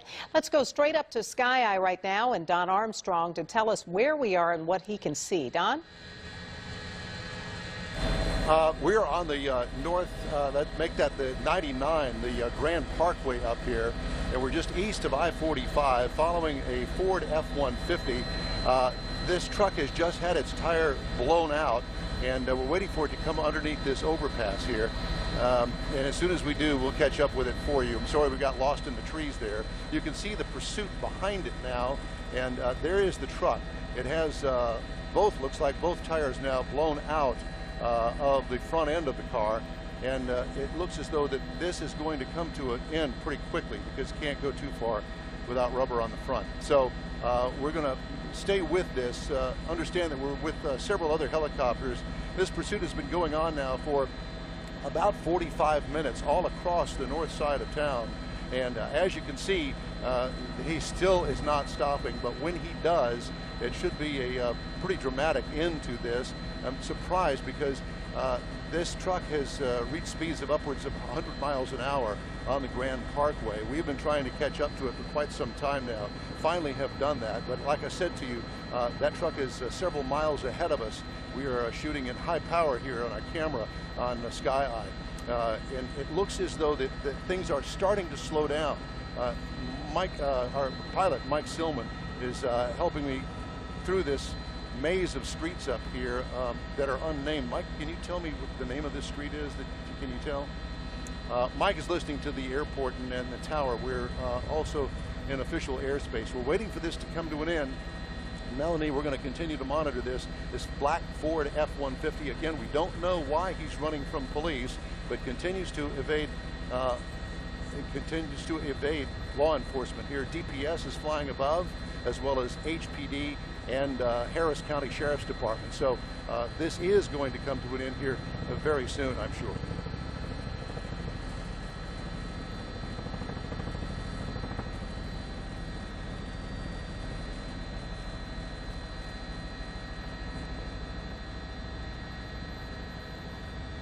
I don't think so, because they don't know. This chase has been all over the place. It has U-turned twice already, once up on the Grand Parkway and another time over on 59, the East Tex Freeway. So you can tell that it's taken up a lot of real estate in this chase. We can't tell whether this is a male or female driving this pickup truck, but as you can see, both front tires are now blown out on it, and it won't be long before this will come to an end, one way or the other.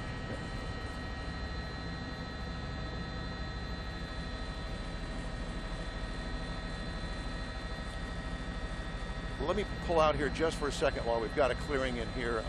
At least a dozen, Melanie, and most of them HPD, because this is where the chase began. We're now, I believe, in the southern part of Montgomery County. So we're continuing to monitor this and waiting for this all to come to an end.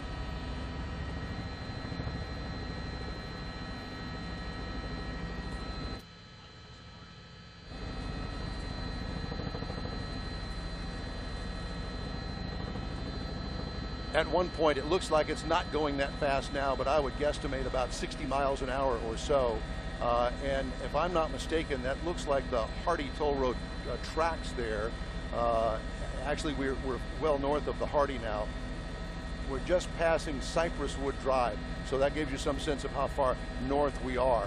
And I apologize for the picture again with the trees and all, but again, we're trying to maintain clearance from 3 other helicopters that are in pursuit of this truck as well. And Don, you said it's been going on for nearly an hour now, at least 50 minutes or so?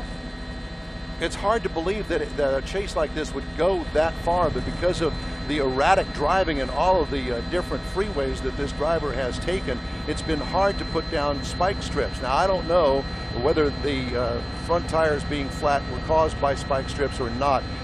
They were. Okay, we're just getting word that they were caused by spike strips. I'm surprised that the back tires weren't blown out as well. But as you can see, this chase continues on. And we know that it's always a very sort of a dicey situation to get those spikes in front of a fleeing vehicle. But obviously they were successful, as you say, at least as far as the front tires are concerned. And Don, you indicated that you don't know whether or not there's more than one person in there, because it looks as though the windows are pretty dark. Yeah, the windows are very dark. Can't tell whether it's a male or female or whether there are other passengers in there. And we don't know why he was running from police. Usually these things start with a traffic stop as a rule, not always, but many times, and some simple violation, and then the police chase starts. All right, well, if we understand now that Melanie, we're getting word that this is a theft suspect. A theft suspect. So apparently involved in some sort of robbery. At least they're getting ideas that he may be involved in one. Well, and we know in we're a lot of cases. We're approaching 1960 now, Melanie. Okay. All right. Now in 1960. And we do know that in a lot of cases, theft means they've actually stolen the vehicle that they are racing away from police in. And you know that those F-150s are very popular with thieves. We don't know if that's the case or not, because there are many items in the back of this pickup truck. You can see the cooler back there as well. So we're not quite sure. And I was going to ask you about that, what might be in the back of the truck, and it looks like one of those elongated cabs as well.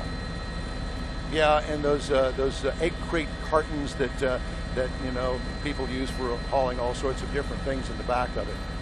Doesn't appear to be anything dangerous. It's not a lockbox or anything, that sort of thing.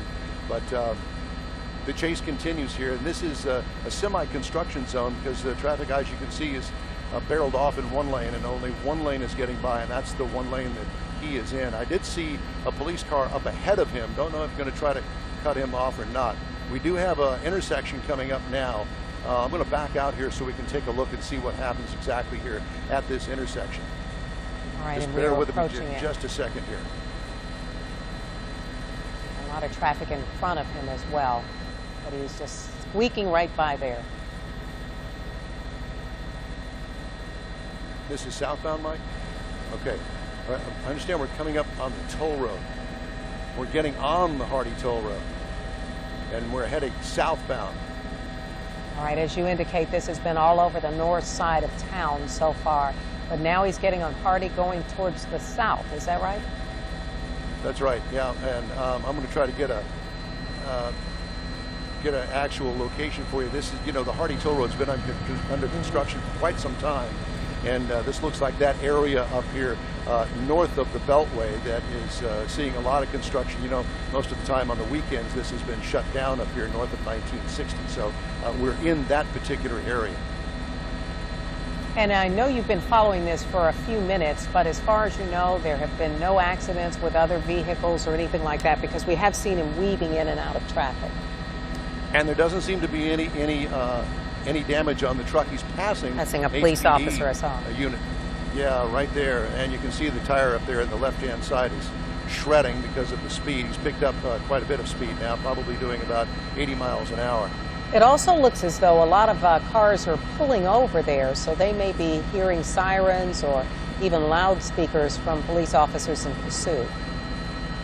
Yeah, you know, we were hoping that HPD would be ahead of him, trying to clear the way here and maybe bring this thing to an end, but that hasn't happened yet. There's just no telling which way he's going to go, so it's really hard to do that. And again, we should tell our viewers who are just joining us that this is a police chase, a black F-150 truck there, as you can see. We're understanding that the suspect inside may have been involved in some sort of theft. Does it look like one of the tires just sort of gave in there? Yeah, he's obviously running straight on the rim right now. We're just past Ritchie Road, heading southbound on the Hardy toll road. Here, I'm going to pull out just a little bit to give you some perspective. So he's actually going towards town now after making that scenic view of the north side of town. Obviously familiar with this side of town. I would be lost. I could tell you where the Hardy toll road is and the main thoroughfares, but with some of these side streets and with all of the construction, he obviously knows this part of town. And we saw him pass yet another squad car there just a moment ago, so they may be clearing the way to prevent any possible accidents as far as this chase is concerned. But again, he's headed south now on the Hardy. We don't see nearly as much traffic here as we saw just a few moments ago when he was on 99. And Melanie, that's one of the things I was going to point out before you did, the fact that I have not seen him pass any cars. So I'm not quite sure whether they have shut down the Hardy or not. There was a construction vehicle that's pulled over, and maybe perhaps that the police have gotten traffic pulled over to the shoulders to get this guy out of the way and hopefully not cause any accidents. You know, that's always a major concern here, especially at highway speeds. And especially during the day like this, it's certainly been the criticism sometimes of these chases that in some cases there have been innocent bystanders who were hit by a vehicle trying to flee law enforcement officials. But we continue to watch him making pretty good speed considering that he has no tires on the front anymore. Yeah, and we're coming up on Rankin Road. That's the Rankin Road exit there that he is passing. So we continue to head southbound on the Hardy toll road. I wanted to say that he would look like he was slowing down and getting ready to pull over, but that is not the case. But he is on rims, and rims on concrete get pretty hot pretty fast. He could experience some brake problems if he does decide to finally give up. But in the meantime, we continue to follow this chase southbound, the Hardy toll road, just past Rankin now. Now we're passing Greens Road, I understand. And we've been watching this now live for about the last 10 minutes here as he continues to elude police officers. Do you have any sense, well, now we can see them, a lot of the squad cars that are following him in pursuit there. but once again, not a lot of traffic to the left or right of him at all.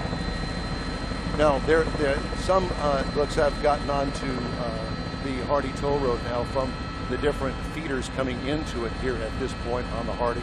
You know, the other scary thing is that you don't know if this man is actually carrying a weapon. Right. What is going to happen when this vehicle does finally stop, and it will be stopped eventually. They all are.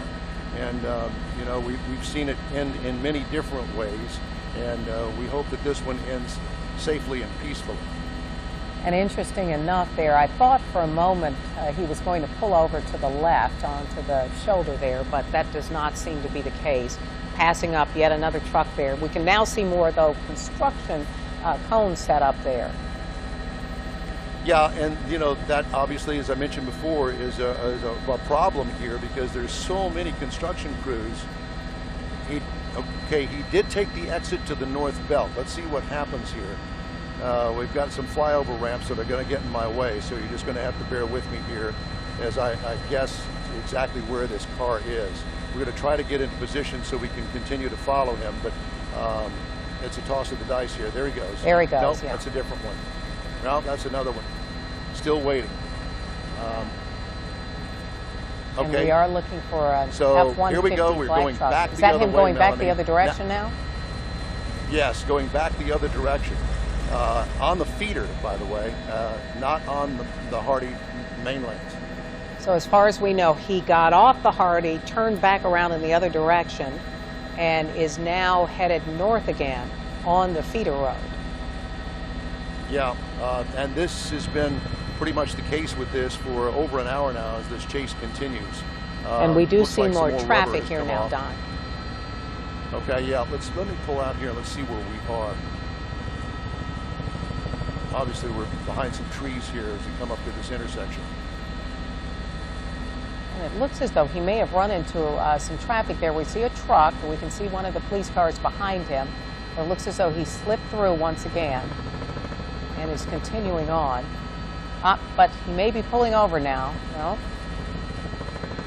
It's making a right-hand turn. And still on the feeder road as far as you... Yeah. Yeah, our pilot today is Mike Silman, so he's talking to Bush Intercontinental Airport because we're in that airspace, as well as the other helicopter traffic in the area. So he's as busy as we are.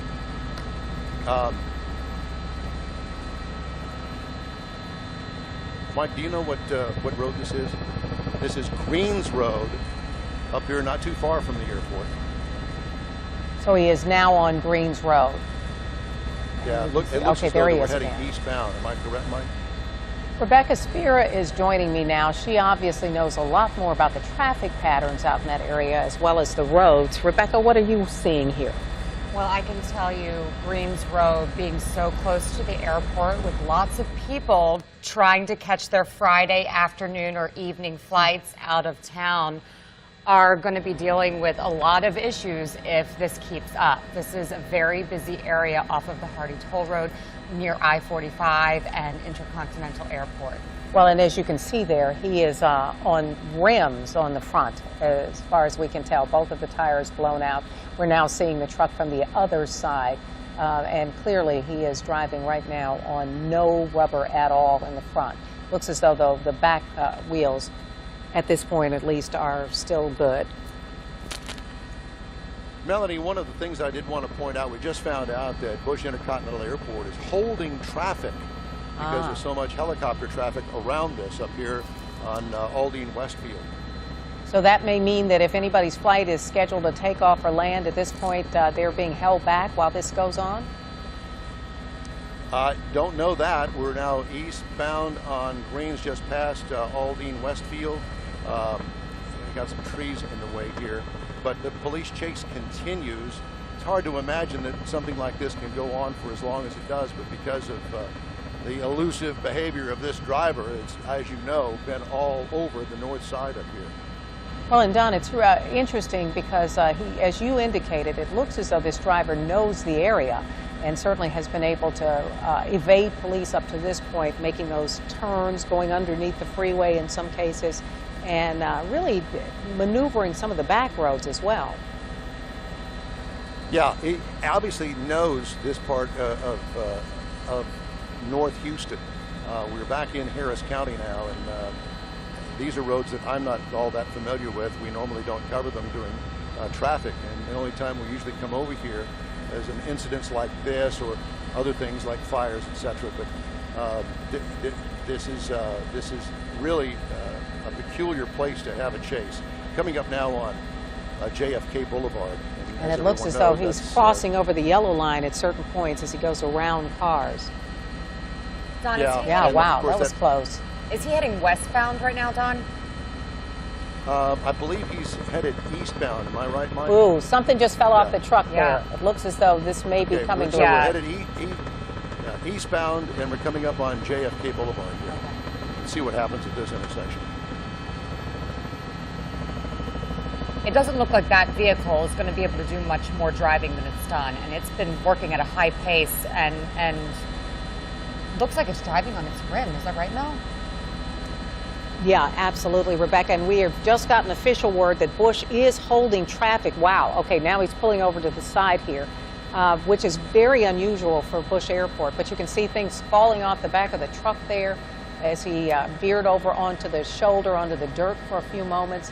But as you say, Rebecca, he is keeping up that speed. Hard to believe he's been able to maintain it for as long as he has. And it looks as though that front, the rims are just down to almost nothing.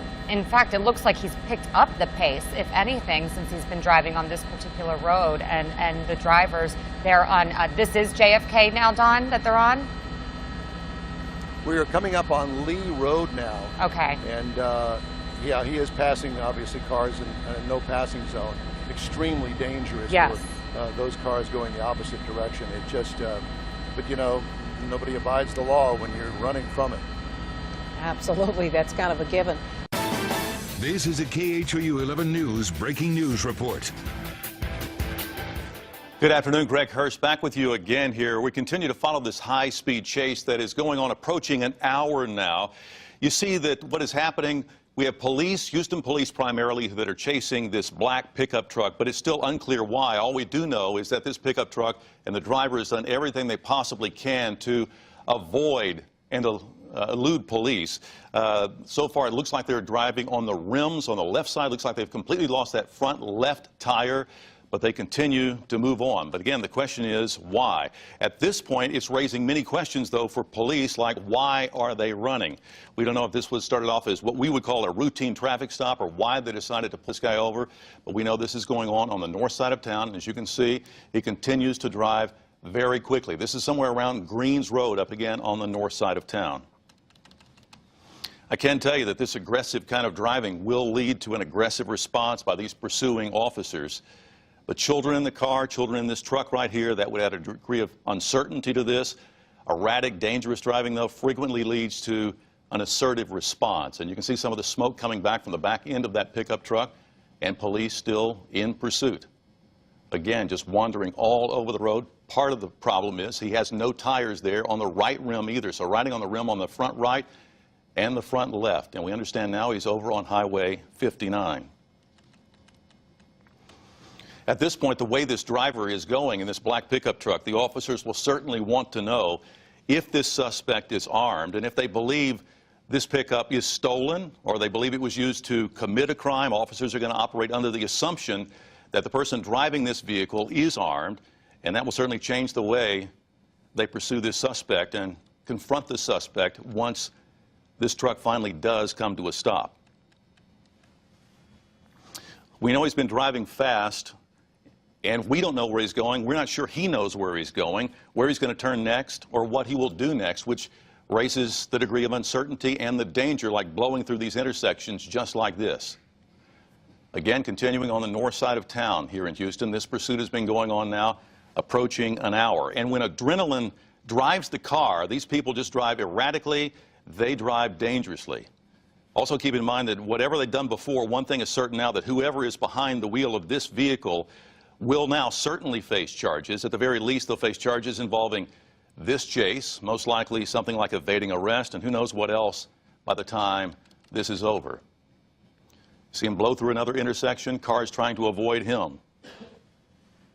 We're also going to be watching to see how pursuing officers will decide to stop this. They might try some roadblocks, even a rolling roadblock if they believe it's necessary, where one patrol car gets in front of the chase vehicle, slows it down, and the pursuing officers close in from behind.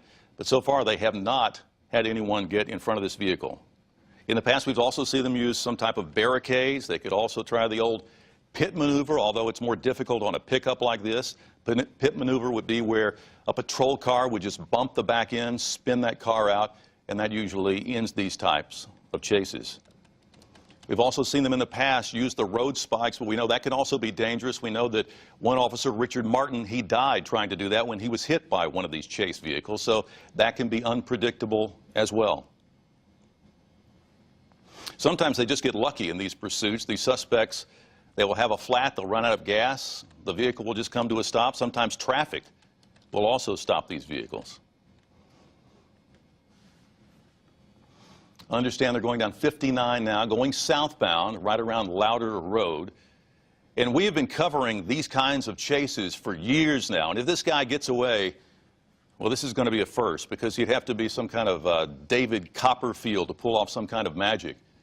Again, continues to ride on the rims on the two front tires, has lost both of those in this pursuit just by popping curbs and driving erratically. Also keep in mind, as we come into this traffic, this is, again, is an uncertain situation because we don't know when these vehicles, and that's going to end it right there. Now we're going to see what happens with this driver, what he decides to do. Police will try to close in quickly. They will have guns drawn because they don't know what they're going to encounter once the person inside that vehicle tries to get out, if they're able to get out. And again, keep in mind the person who hit them, they could be injured as well. So again, this is not the way they wanted this to end. But we understand that this is happening right around Aldine Mail Route, just off of Highway 59. This man has been leading police on this pursuit for about an hour now. Again, police trying to close in, surrounding this vehicle, deciding what they're going to do next. We'll see if the man is capable of getting out of the vehicle or if he makes that decision to get out. They'll try to see what they can do to take a look inside this vehicle to see how many people are in there. They'll be barking commands. They'll want him to get out. Many times they'll ask him if he can walk. They'll ask him to turn around, walk backwards towards them. Then they'll ask him to get on the ground, and then they'll make the arrest that way. But you see several vehicles have been involved in this crash at this point. We understand there were some children apparently in the vehicle that hit this black pickup truck. We're hoping that they're all right. Police will try to do whatever they can to get them attention immediately and try to get emergency personnel on the scene to treat those people. Hopefully it's nothing serious. But again, that's what happens when you're blowing through these intersections, trying to elude police. No one can see what you're trying to do, and certainly don't expect this to happen in the middle of the day. They're just obeying traffic laws, following the traffic signals, and that's how that truck was T-boned and how this chase came to a conclusion. But again, it's still not over because we have to see how this is going to end with police. Again, they'll be barking commands. You see on the top right of your screen, they also have a dog. Sometimes they will send in that dog if the suspect refuses to cooperate. We'll see if he's physically able to get out. But we do know that that crash happened on the passenger side of the vehicle, so he didn't receive the full brunt of the impact, but he did also roll into that other black truck that's currently on the scene. And you see how cautious police are, because again, this guy's been leading them on a chase for a good hour now. He refused to stop. They don't know why. They may have some suspicions as to why. They may believe he was armed because the way he was acting, the way he was refusing to stop. And now this right here again is the dangerous part of how this could all play out. All we can do at this point is just sit back and watch.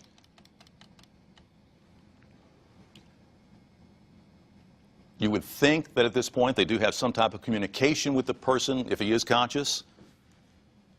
But again, they are being extraordinarily cautious at this point. Officers with guns drawn.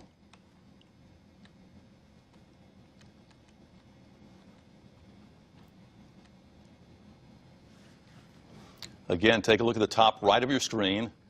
That's the police canine who's on the scene.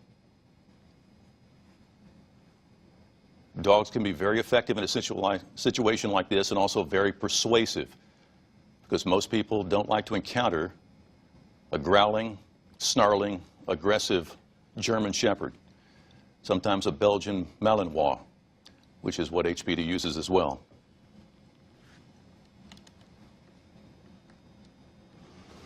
Under these circumstances, any confrontation, any kind of standoff here gets really complicated, especially if bullets start to fly. People can certainly get hurt, people can get killed, especially innocent people, and this intersection has been completely shut down at this point.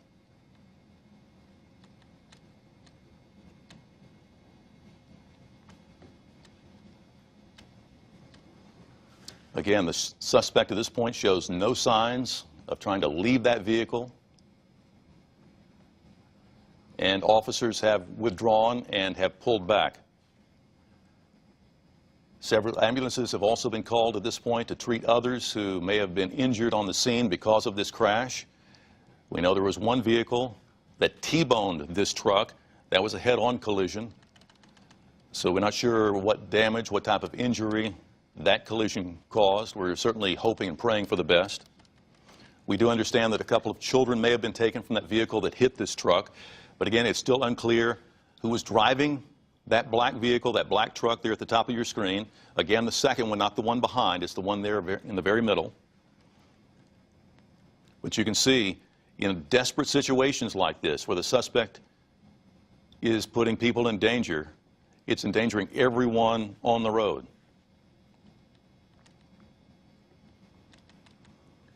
We'll continue to hold the live picture on the right. On the bottom left is the end of this chase. This is how this chase came to a conclusion here about 4 or 5 minutes ago. Now again, officers approaching the vehicle once again up on the top right. We don't know if that's because they've been able to communicate with the suspect who's inside, or if they're just going to make an aggressive move. And at this point, they're definitely barking out some instructions. It looks like that may be a side airbag. They're trying to see what's going on. They're lifting that airbag, opening the door. Again, another airbag that's in the way.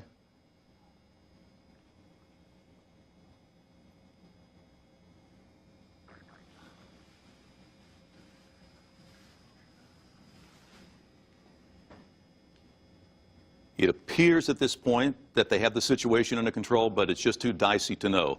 Until that suspect is in custody, and again, you see how cautious they're being.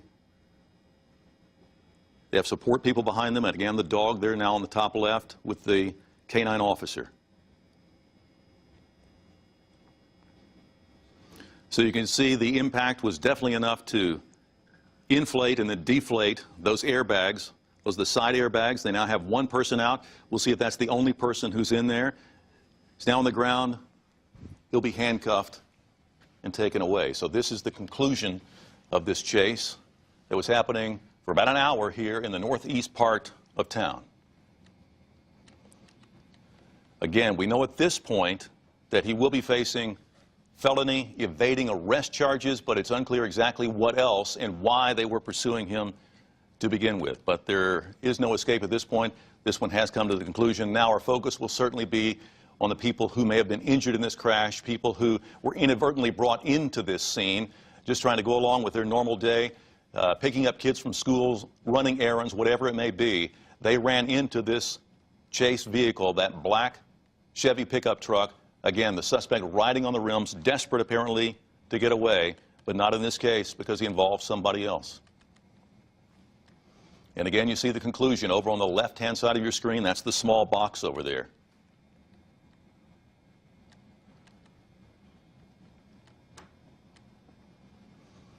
And again, if someone is hurt or killed during this pursuit, this price is really going to go up, possibly aggravated assault with a deadly weapon or vehicular homicide. We never know. Certainly praying for the best with those people.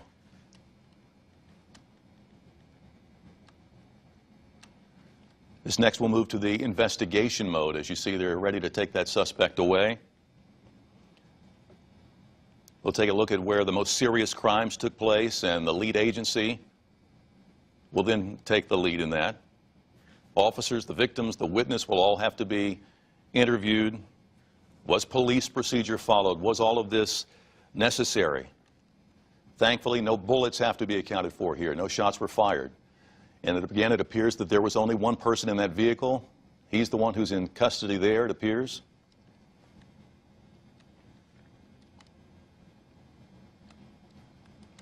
But you've seen the dramatic conclusion there to this police pursuit. Started again about an hour ago. It ended in a crash in the middle of an intersection there on the northwest side of town. Officers had their guns drawn.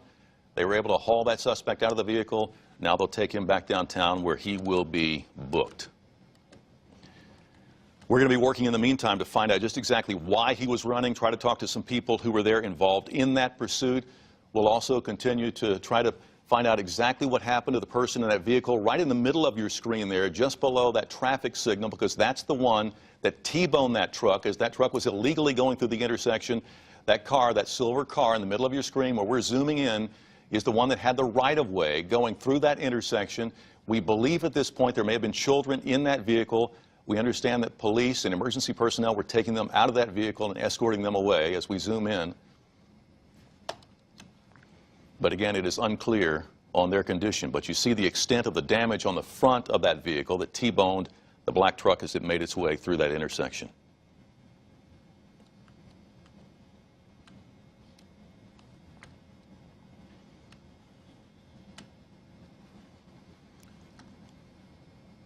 See, police will be wrapping this up.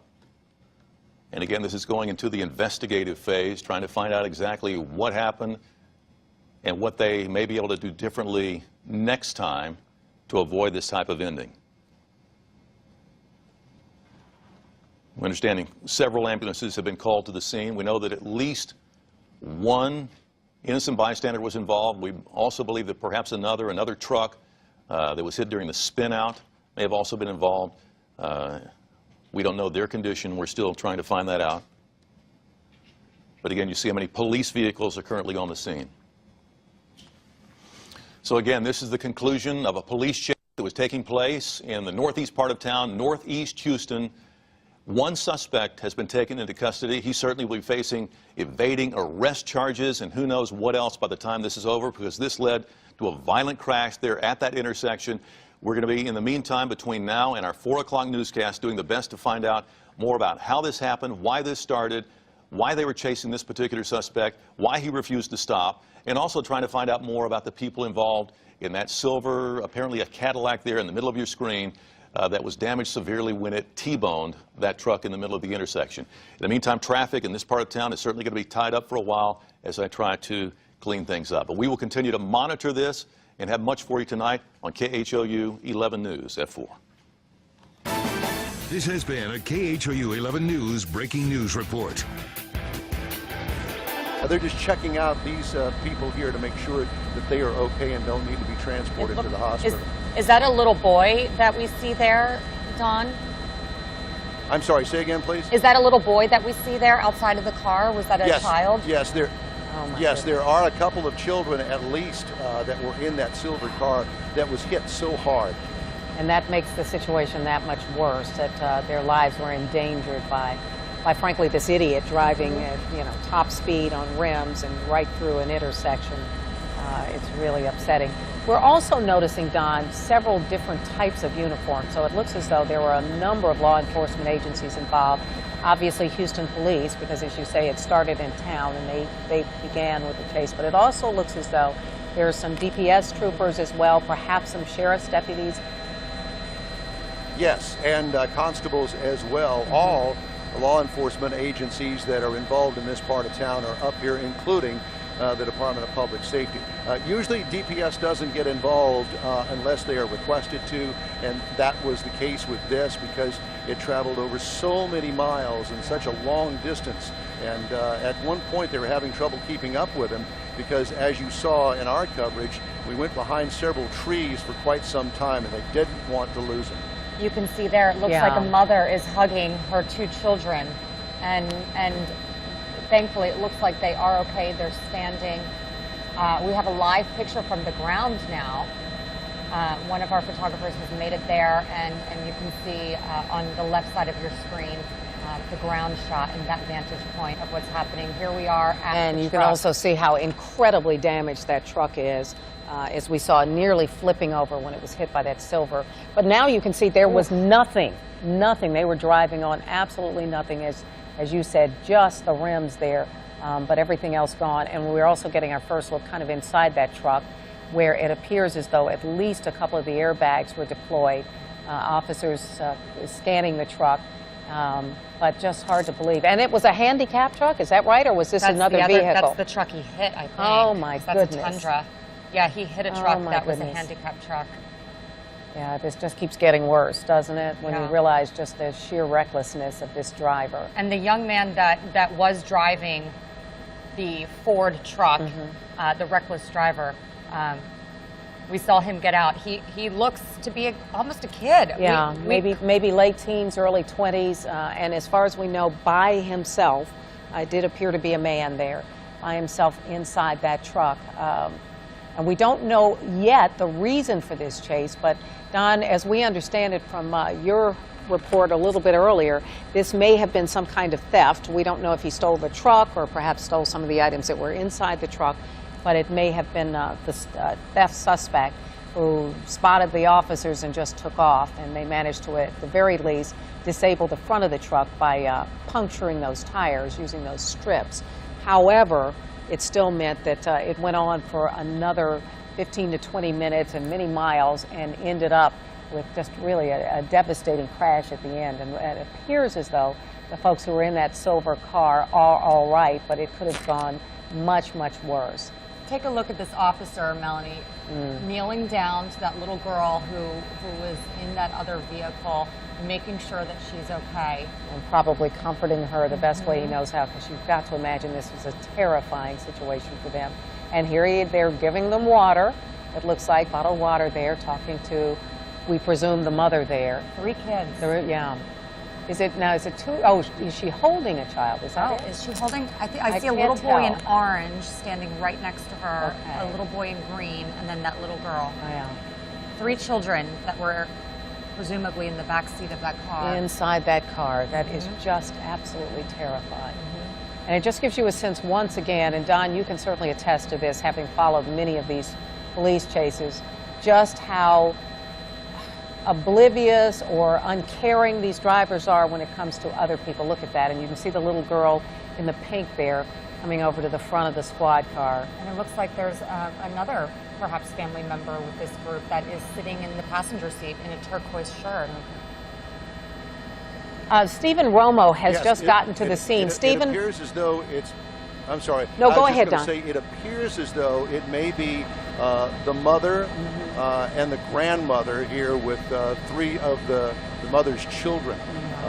If I were to guess, that would probably be as close as I could get as to the members of the family here. But all appear to be okay. They're not requesting a transport to the hospital, although medical personnel are here on the scene. As you can see, they're putting the gurney back into the ambulance. So that is great news, especially the impact of that hit on that silver car. As a matter of fact, I can pan up and show you, and you can see all of the damage to the silver car here, and the front end of it is completely obliterated. That is a Cadillac CTS.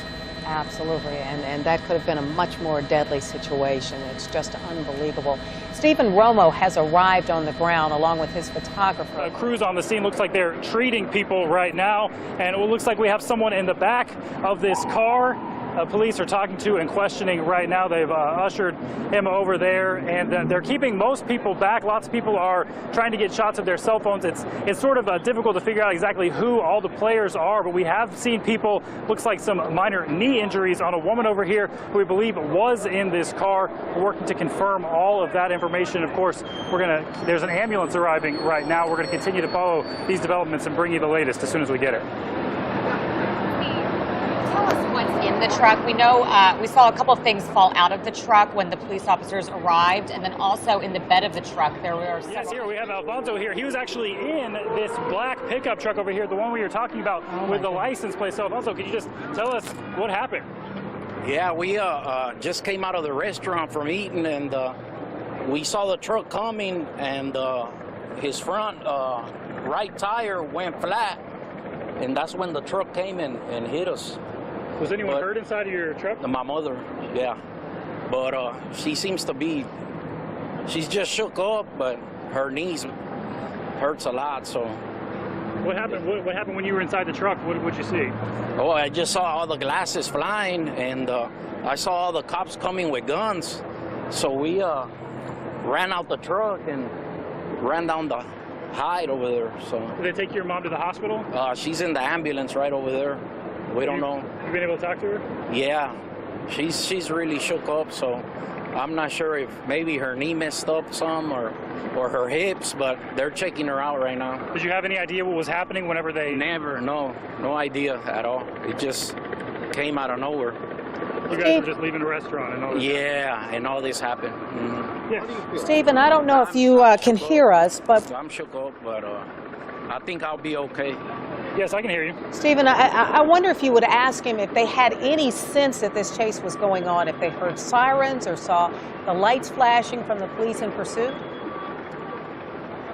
Before this crash, did you have any indication that there was a chase happening? Never. No, we were coming from Katy, and I was coming back to eat at this new restaurant, and we were headed to my parents' house, and that's when the truck just came flying at us, and like I said, it hit on my mother's side, the passenger side. So all this stuff we see spread out here, was this stuff in your truck or was it in his truck? In his truck. Oh. All that stuff is from his truck. Mine only had that on top, but. What are the police, what are they telling you?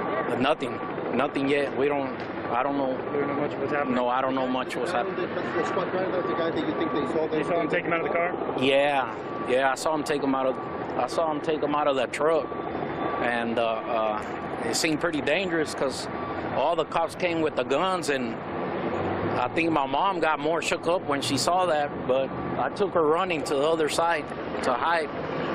And that's. You took your mom to hide? Yeah. You were that scared you thought something? Yeah, it was bad. I mean, probably like 15, 20 cops came with their guns, and they broke that window in the back, and they drug them out of the truck.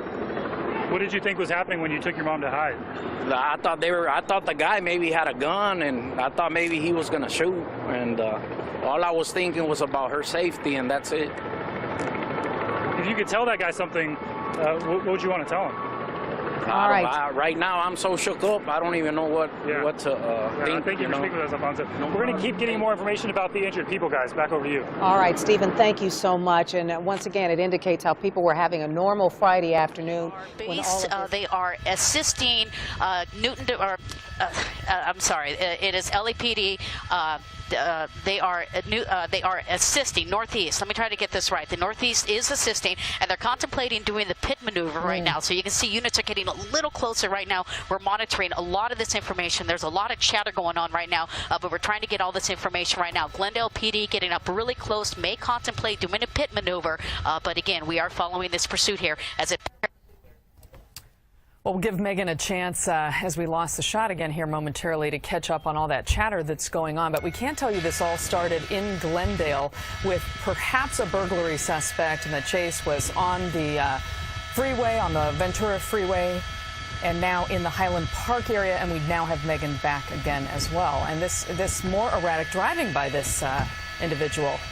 Yeah, we may have multiple suspects from what we understand right now. So we're coming into the Highland Park area. We're just almost coming back into Glendale, rather. You can see right there, that's the Glendale police helicopter. That helicopter, in addition to another helicopter from Pasadena PD. So we have a couple of units on this. Whether or not they already knew these people here, let's just zoom in right here. You can see it coming up really close right there, just passing between that bus and that vehicle. No regards for any of the traffic. So a very dangerous pursuit here. Glendale PD originated out of that area, possibly a couple of burglary suspects, and we're actually heading into downtown Los Angeles. So it's going to be a little tricky with all these buildings here, but we're going to try to keep a visual as this high-speed pursuit enters downtown south along Alameda. Yeah, a couple intersections back, Megan, it looked like there were people crossing the street, and this driver just barreled through the intersection. Yeah, and sadly, Caroline, he's been doing that for quite some time. Fortunately, we have not seen any accidents, and he just passed an LAPD unit who was just doing routine patrol in the city. It's going to be a little tricky here right now, Dan, as we're coming into some of the buildings, just crossing over one of these streets here. We'll zoom in. We should be coming up right over here, but we'll see the shot coming in and out as we come through downtown Los Angeles. We may be on Los Angeles Street here. We're on Los Angeles or Alameda, but we are traveling at high rate speed right there. Construction zone, going right through the construction zone, blowing through those cones. Fortunately, we don't see any construction workers there, at least right now. We hope they aren't working there. Road closed ahead is what I'm being told. We got this building in the way. There's the road closure right there. This is going to end here. Dan, let's get it around the building. Going through the construction zone. Look at that construction worker running from it, going into this construction zone. There is really no place to go there. He is spinning out. Hopefully, everybody gets out of the way. This is a very dangerous pursuit. This guy is showing no regards. That construction worker running for his life, getting away from that vehicle. Again, these are alleged burglary suspects. Right now, they are showing they are going to do anything to get away from officers, pulling into a parking lot here. So as we get into that parking lot, we're going to show you here maybe a great option if they can initiate the pit maneuver. I bet you that officer is going to try to do the pit maneuver right there. You can see that bicyclist was going down the side. Oh boy, this is one of these Downtown really tough Los ones. Angeles. Yeah, so we're going to get some of these shots here because of these high-rise buildings, and sometimes these buildings will be in the way. But we are doing our best here. You can see coming up on this intersection, Glendale PD really close by, and I bet you these guys are going to want to. Extremely erratic driving on sidewalks, cutting through gas stations, and we can see back here in downtown LA just the Where is he, Dan? challenges that you're facing, Megan, trying to track him down, huh? There he is. He stopped, Dan. He stopped on the left-hand side. Suspects are getting out, Dan. Suspects are getting out. We're going to have to move it to the right. Move it to the right. And we are trying to get this into position here, guys. It's just you're on PV, Dan. A little difficult here, but it looks like these suspects already ran out of the vehicle, and they ran down the street here. So, Dan, they've ran. We're going to have to go 12 o'clock, keep going forward. And again, you see the challenge that we have in order to maintain visual of these suspects. Well, the same challenge for officers who are flying in the helicopter. So we know it is a foot pursuit. Yeah, this is really challenging because, of course, here we're seeing some shots from earlier. This is when he drove through a construction site with really no regard for anyone here. We saw construction workers running for their lives. Let's go back to a live shot now with Megan Reyes overhead for us. Yeah, officers still have a visual of these suspects. The police helicopter says he's running through an alley. You can see officers right here are running. They are in foot pursuit. Hold on. 650 Figueroa and Olive Street. That's where they ran into the parking lot of the International Jewelry Center. So, Dan, it's on the northwest corner of this parking lot. So as we move News Chopper 4 a little to the left, we'll see all the activity. But very difficult shooting. We apologize for it, but this is the area right here where this pursuit ended. This is Olive and Figueroa, according to the scanner traffic that I'm hearing. And Megan, as you mentioned, you're having a tough time following this. It's very difficult for the police helicopter that's overhead, too. But obviously, they do have eyes on which direction these guys ran off. I can tell you it is a challenge, Dan. I'm shooting to the 3 o'clock. It is a challenge here of those officers. The police helicopter's flying a lot lower, so they're able to keep an eye on it. But right here, officers in the alley, you can see they're constantly in contact with the police helicopter, trying to get a visual of these suspects. But they were able to just outrun these officers. So what they're going to do right here is set up a perimeter. Here we go, suspect. We got at least one suspect right there. Dan, this is perfect here. Yeah. They have one suspect in custody, detaining one person. Whether or not that person is involved, they're not sure. So you can see by that guy's body language, he's not involved. But check it out. He was the only guy there. So officers assumed, went up to him and put him in a position. And right now he does not appear to be a suspect. But it looks like they may be summoning somebody else in this particular area. Ooh, this is an intense situation, Megan. We can see officers running out here again, coming out of... To the right, Dan, to the right. Yeah, officers are running back out here, and we're trying to see if they're stopping vehicles as they come out. So that could be another tactic, whether or not they went into a parking lot, stole the vehicle, or are hiding in a vehicle. Most likely any vehicles that come in and out of this parking lot, they won't let any vehicles inside, and every car that comes out, they will be checking for these suspects. Yeah, we should remind our viewers this all started in Glendale. We're hearing that these were burglary suspects, They made their way on the freeway, on city streets, through Highland Park, ending here in downtown L.A., where they abandoned the vehicle and took off. Police did give chase, and they have now set up a perimeter in the area here as they look for the people involved in this. And we're looking now at earlier. Oh, Megan, I'm sorry. Go ahead.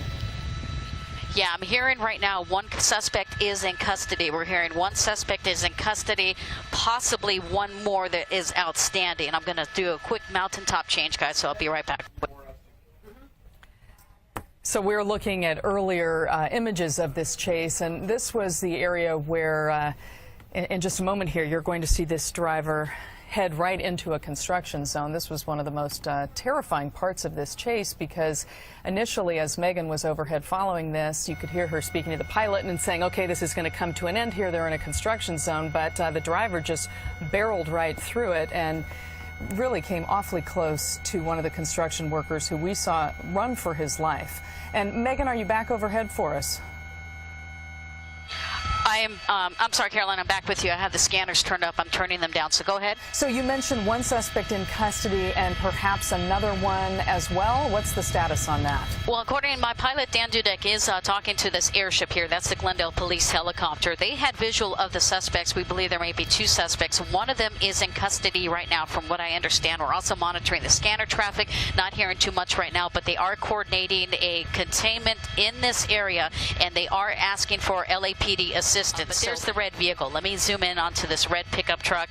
The scene is already secure. They do have officers in this area making sure that nobody tampers with this vehicle, and they are going to secure this. And again, we have other officers down the street from here looking for the suspects. But that was the suspect vehicle. They ran down this street here, which I think is Spring Street, a couple of blocks into this parking lot area. This is the area where we saw a lot of police activity. So whether or not it has moved, we're not quite sure yet. You can see this building right here. This was the Jewelry Center, International Jewelry Center. That's what we said earlier, where the suspects may have run into. Yes, great job once again staying over all this for us. We're going to break away now, but we will have an update for you on the NBC4 News at 4 right here. Barreled right through it and really came awfully close to one of the construction workers who we saw run for his life. And Megan, are you back overhead for us? I'm sorry, Caroline, I'm back with you. I have the scanners turned up. I'm turning them down, so go ahead. So you mentioned one suspect in custody and perhaps another one as well. What's the status on that? Well, according to my pilot, Dan Dudek, is talking to this airship here. That's the Glendale police helicopter. They had visual of the suspects. We believe there may be two suspects. One of them is in custody right now, from what I understand. We're also monitoring the scanner traffic. Not hearing too much right now, but they are coordinating a containment in this area, and they are asking for LAPD assistance. There's the red vehicle. Let me zoom in onto this red pickup truck. The scene is already secure. They do have officers in this area making sure that nobody tampers with this vehicle, and he is completely blacked out.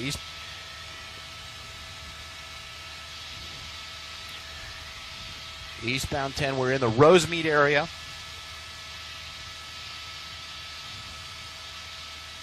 High speed, 123 miles an hour.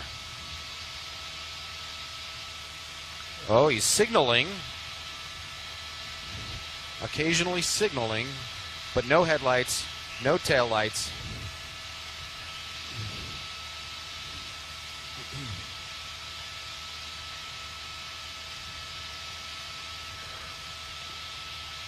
Did he lose the police helicopter? Because there is no light coming from overhead anymore.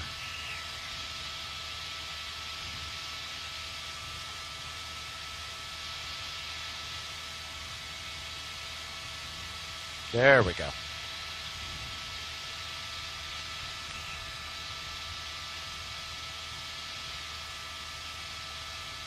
Passing Garfield westbound on the 10. Westbound on the 10 freeway. Headed into Monterey Park. I see a lot of black and whites going the other direction trying to catch up with the pursuit, but now they're behind. Passing Del Mar. Passing Del Mar.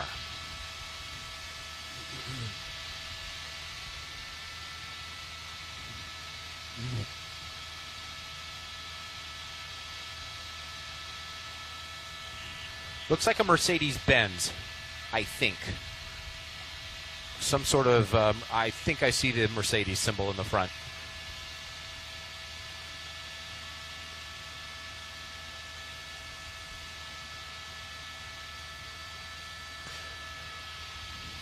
Passing Fremont over 100 miles an hour. Pomona PD seems to be the lead agency in this. Pomona PD.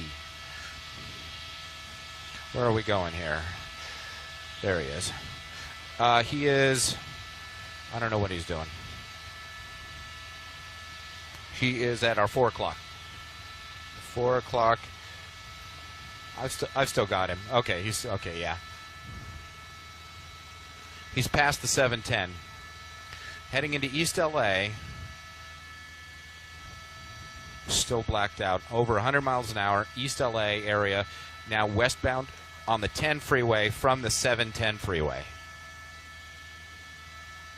Whoa, that was a close one. Close call there.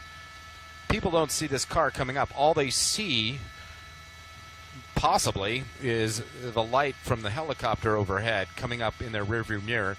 Don't know what's going on. It's a terrifying situation.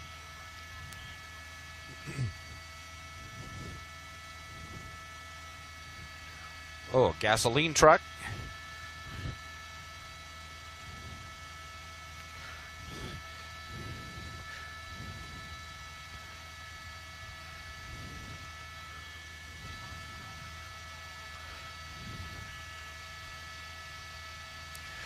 Westbound on the 10.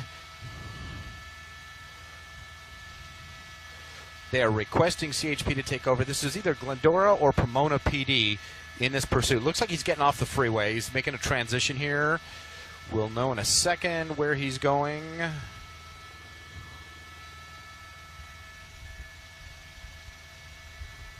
Bus lane, maybe not.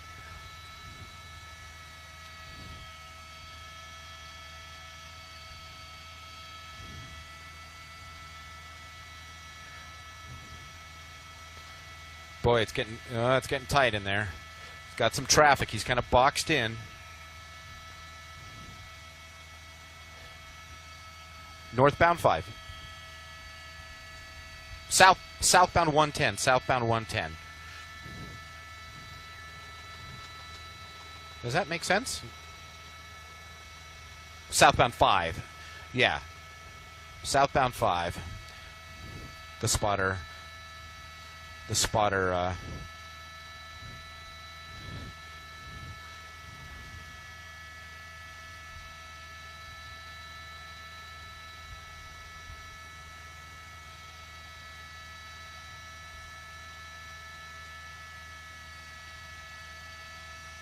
Boy, he's boxed in there. We are southbound on the 5 now, heading into the Commerce area.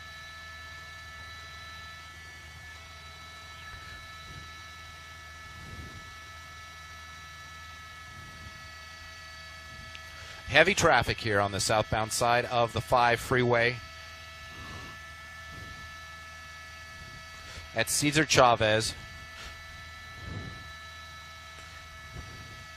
There is a lot of traffic here. He's slowed down to a modest 70 miles an hour.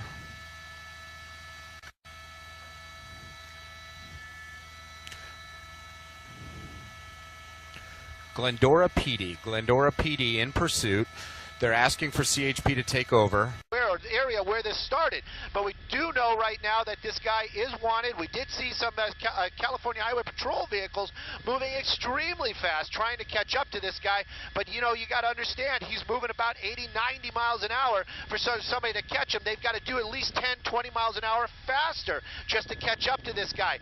Now the public safety, definitely what they're thinking and worrying about out here, I can tell you that with law enforcement, but they have got their lights on this guy right now. You can see it got a little bit darker, but I can tell you the helicopter, there it is, right there. And this vehicle blacked out, moving very, very quickly as we're established now on the 10 freeway, and we're going to be joining that big part of the 10 freeway that's going to be right on the south side of downtown Los Angeles. Next big freeway, I believe that's going to be the 110 freeway, but this car continues to move along out here, not stopping, even though the helicopter is overhead, and we understand there was at least one black and white with the lights and sirens on earlier.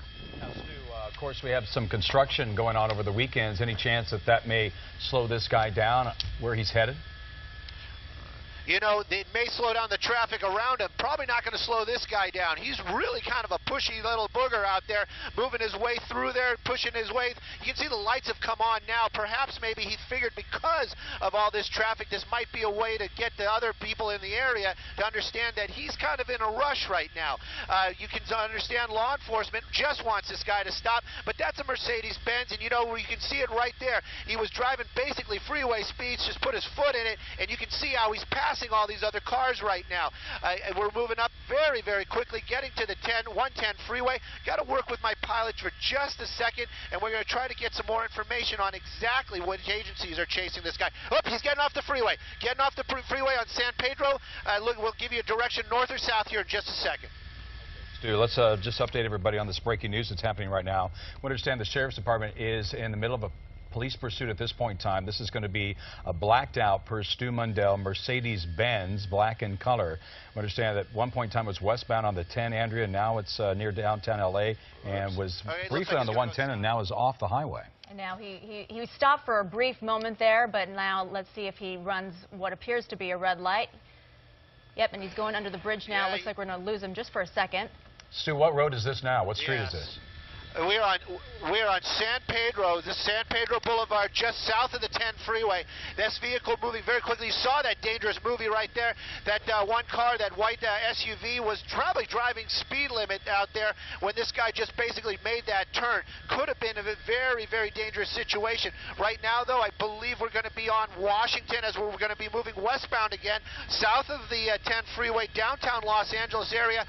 If we're not right up on it, we're going to be up on Figueroa here shortly, but now it seems to be slowing down for a Maple, made a illegal left turn there.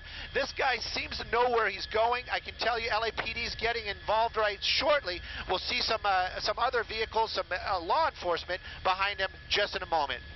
We want to welcome everyone right now to KCAL 9 News at 10. I'm Andrea Fujii along with Jeff Vaughn, and Stu Mundell is live in Sky 9 following this police pursuit. Now, Stu, something that's scary for drivers as well is there's no LAPD units behind him with lights and sirens, so they might not know exactly what's going on. You know, that's very, very true, and that's part of the issues that they're dealing with out here. And that's, you know, that's the big conversation all the time about safety and other issues like that. They talk about, you know, if they're in a pursuit, there's that whole balance. Why and what this guy is wanted for, and public safety. You know what? Let me work with my pilot just for a moment. I think that we all need to start working together here. We're moving the wrong direction, so just give me 1 second, and I'll be back with you in just a second. Okay, Stu, thank you so much. Well, this is breaking news right here on KCAL 9 at 10 o'clock. On this Friday night, we have a police pursuit. We understand that sheriff's deputies are in pursuit of a blacked-out Mercedes-Benz. This pursuit started in westbound 10 freeway, got onto the 110 shortly before he exited onto San Pedro at this point in time. This is a Mercedes-Benz with a driver there that has been going at high speeds, anywhere from 80 to 90 miles per hour. And now, as you can see, there has stopped at an intersection. We have seen in the past this driver go right through an intersection, and now we have a couple of police units right across the intersection from that individual. We have the spotlight from the law enforcement helicopter above, and it appears that, well, he's going to take off once again as he goes through this intersection right past those two police cruisers. I wonder why those cruisers just stayed there. And Stu Mundell is going to join us now at Sky 9. He hesitated there when he saw those two police cruisers, Stu. Well, he definitely slowed down and gave it a stop right there. We're trying to air the lights off again. Really, really high speed. South Los Angeles. We're very close to Jefferson was the turn earlier on. Underneath some trees right there. Major Street. Whoa! We just saw a car lock up the brakes right there. I hope there wasn't a collision. There he goes. He's going the other direction. He's going to be going eastbound now on a major road. You know, the officers from LAPD, they are calling this out. Not sure if those two vehicles, those two officers, were actually involved or actually even knew where this was. He's moving southbound, I believe, now on Alameda. Hang on. And you see him right there slowing down, hitting the brakes, trying to slow it down a little bit. Whoa! Whoa! Whoa! Whoa! Into the building right there. And you got to understand, there's nobody behind this vehicle. This guy just loses control. 3 people jumping out of that car. You see that stop sign wedged up there. 4 people stuck out of that car. Right now, we're keeping an eye on these 2 right there. That's going to be the driver and the front passenger. We're going to stay on this one right there. We believe that that is the driver. Now, LAPD is going to want to talk to that person because he is the driver. He's the one that committed that most of those crimes because he was behind the wheel. Bizarre ending. That car right there going very, very fast, but no apparent reason for that ending to happen right there. That vehicle should have been able to make that turn, extremely high speeds, went right through that gore point, taking out a bunch of stuff and into a building. Luckily, we didn't see any civilians hurt.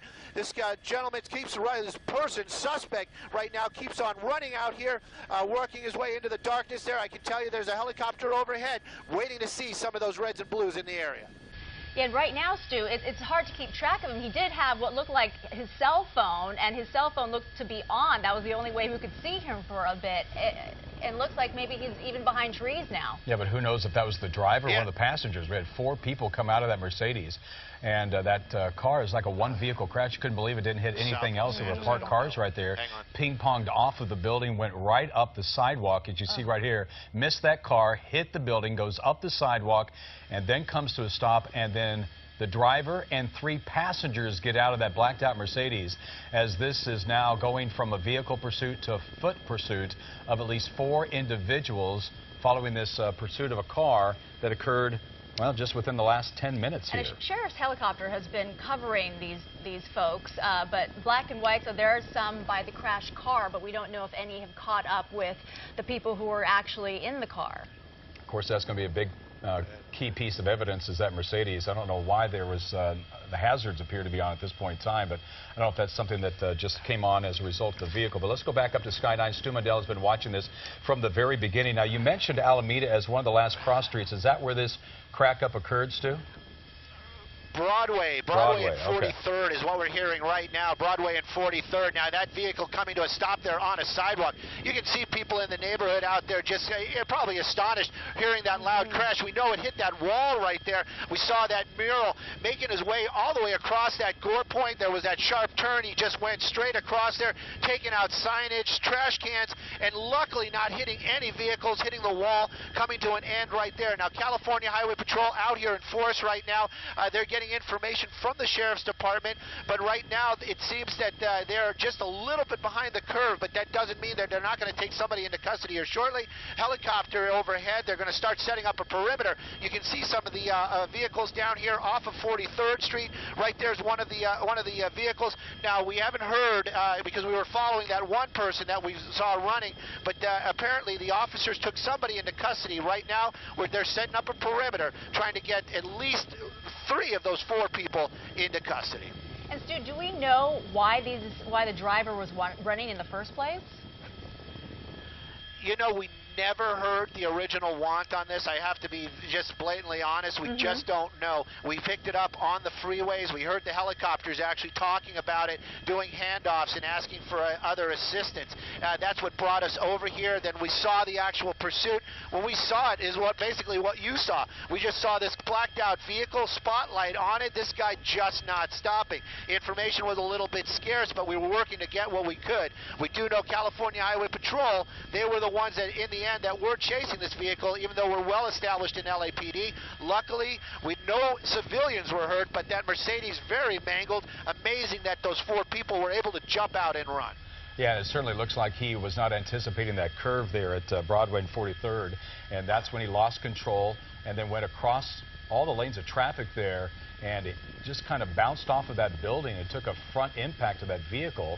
Probably had the front airbags deployed, I would assume, and then went on up the sidewalk a little bit. They have 1 in custody. And we have 1 in custody now as Stu Mundell is watching this overhead of this police pursuit that ends with the accident that occurred at Broadway and 43rd, and then 4 people get out of that vehicle, and this is what you're seeing right now, the search for those. We understand at least 1 is in custody, and Andrew, we saw somebody run out with their cell phone. It was on in their hand as they were taking off and running from police. You can see a very active search by officers out there trying to find these other 3 people, especially the driver, and we're still not sure why that driver was running in the first place, but he was driving at very high rate.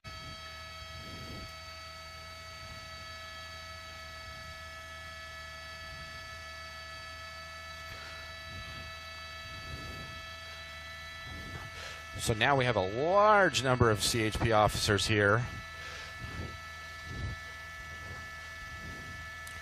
Really looking around. They're also perhaps looking for another suspect. Don't know if somebody else was involved in this. One outstanding. We understand there's one more outstanding suspect here. Don't know if it was a male or a female. Obviously, she's in custody, but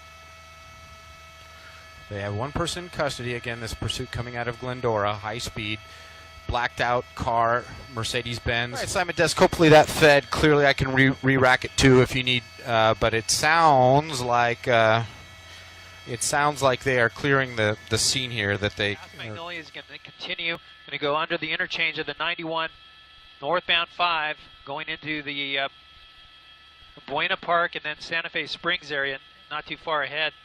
You can see officers in hot pursuit there. And we'll see if CHP wants to take this over. I can hear them talking about it coming their way. Santa Fe Springs CHP getting set up to intercept this pursuit if it continues northbound. Generally, there's a lot of traffic on the 5 in this area, and that's what this driver is going to meet. So we're going to see some more radical driving, unless he gets off the freeway, which he might be right here exiting, Mike, exiting the freeway. Beach Boulevard exit. And he's going to swing a right turn against traffic right there, red light, continuing now on Auto Center Drive, back towards Beach Boulevard.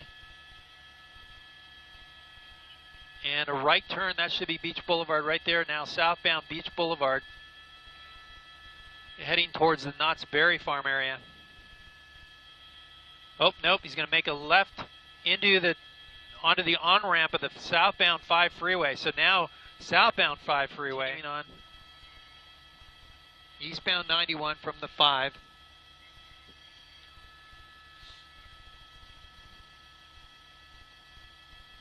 With the light here, let's see if we can get a look at the driver.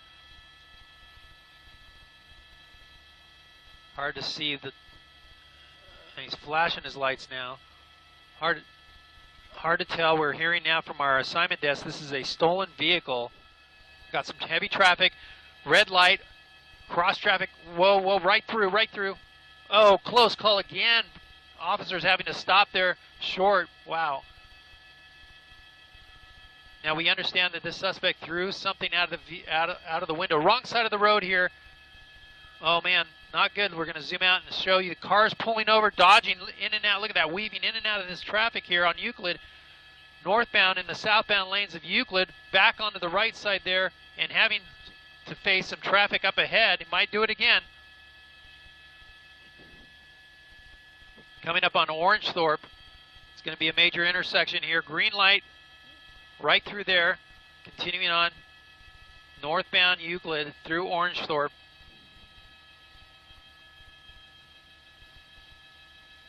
Right down the center of the road. We believe this is a Fullerton PD that's in pursuit of a stolen vehicle. Look at, he's waving something waving his arm out the window.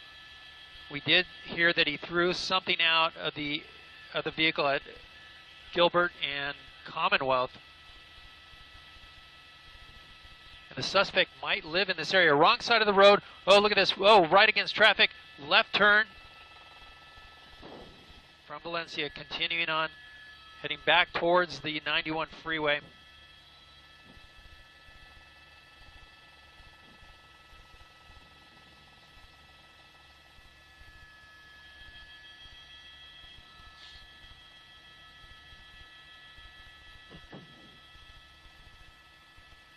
Okay. Coming up to Orangethorpe, another busy intersection. Once again, he's done this before. Red light, he's got a red light. He's going to make a right turn across traffic there and then continuing on, hitting the gas. Westbound Orangethorpe.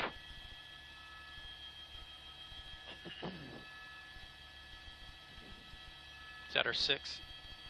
Okay.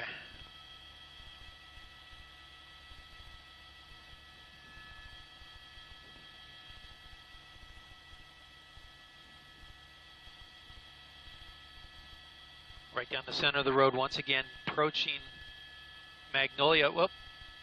There he goes, right through, wrong side of the road. Look at that. Oh, he had a cop right there. Almost ran into him, decided, nope, I better not turn there. Unbelievable. Almost went into that officer that was stopped there blocking lanes. Swerving. Look at the swerving going on. Go on the wrong side of the road at this intersection. No, he's going to turn into a driveway. It's a liquor store. Blocking out. He's going to have an outlet here. There's a motel there, I believe it is, coming out on Magnolia. He's going to go the wrong way. No, this is not good. There's a couple of bridges here for the 91 freeway. Vehicles coming off the, oh, look at that vehicle coming off the road, off the highway.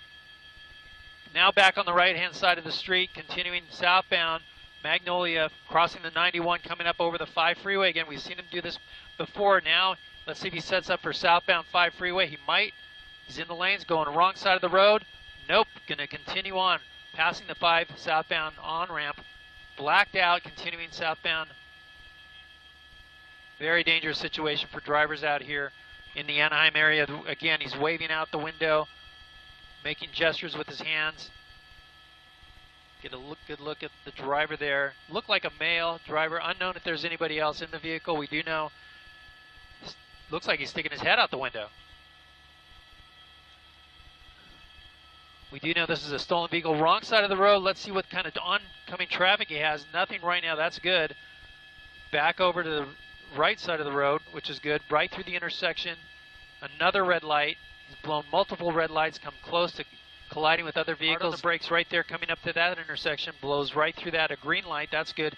Here we go. We see a switch of officers there. We might see a pit maneuver here very shortly. Hard on the brakes, wrong side of the road. Once again, diving across a left turn. Whoa, whoa, almost hit that car right there, missing it, but continuing on. Arm out the window, headlights back on. This intersection at Brookhurst, squeezing right by a car, right turn. Oh, this is Gilbert. Sorry, this is Gilbert, not Brookhurst. Southbound Gilbert from Crescent.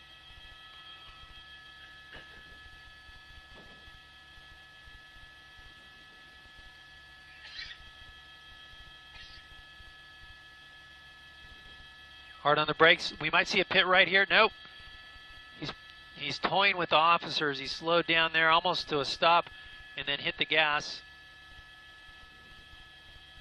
And we might see it again. Here you see that officer getting really close. We're getting information that's not good right now. This is per the scanner we're listening to. The mother of the suspect is telling police that this suspect, her son, is armed with a handgun. That really ramps up this situation. Back under the 91. Continuing on. Here's an, wrong side of the road. I thought maybe he was going to take the 91 on-ramp, but he didn't. Wrong side of the road, back to the normal side. Oh, right turn against traffic right there. Red light. Unbelievable. Now Orangethorpe. Eastbound Orangethorpe from Magnolia. You can see that radical turn there from the turn lane, from the left turn pocket. Armed with a handgun, they're saying. So they're going to be very, very cautious with this driver going into a residential neighborhood. Look at this. There might be a pit. No, he sees it coming. He hits the gas. Left turn, eastbound. Here comes Orangethorpe, a heavy intersection. Wrong side of the road. Oh, he's got a head on almost with that vehicle. Had to stop, slam on the brakes, just missing that vehicle. That poor person turning there, not knowing. And he goes wrong side of the road once again, right into all that traffic. Look at that. Oh, he's cutting the corner right there, almost hit that van. Wow, close call. Coming up to an intersection, cuts it close again. Oncoming vehicles, not sure what's going on. On Dale now, southbound Dale. You can see the string of officers behind. It looks like 5 vehicles, 5 units of, we believe it's Fullerton PD that's in pursuit of this stolen vehicle. Right turn, southbound. Oh, nope, he's going through a strip mall parking lot. Back out again. Some people there on the sidewalk going back now westbound on Orangethorpe. Ring around the rosy there. All the officers trying to get back into position. He turned right through that strip mall. Several people on the sidewalk there. And then look at this, wrong side of the road, just weaving in and out. Hard on the brakes. We've seen him do that time and time. He's just showboating.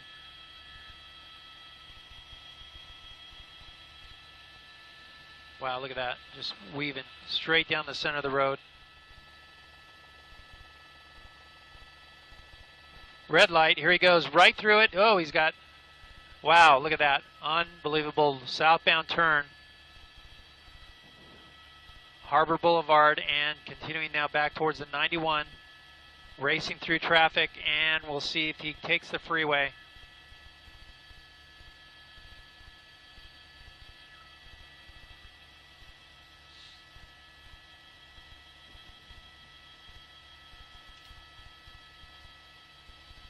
Oh, he's got traffic squeezing right through. Right turn. This is the freeway, 91 westbound.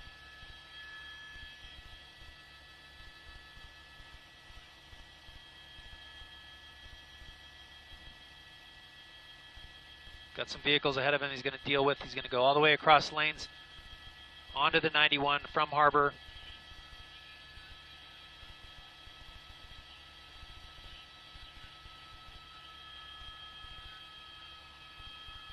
We're hearing of an accident on the 91 freeway at Brookhurst.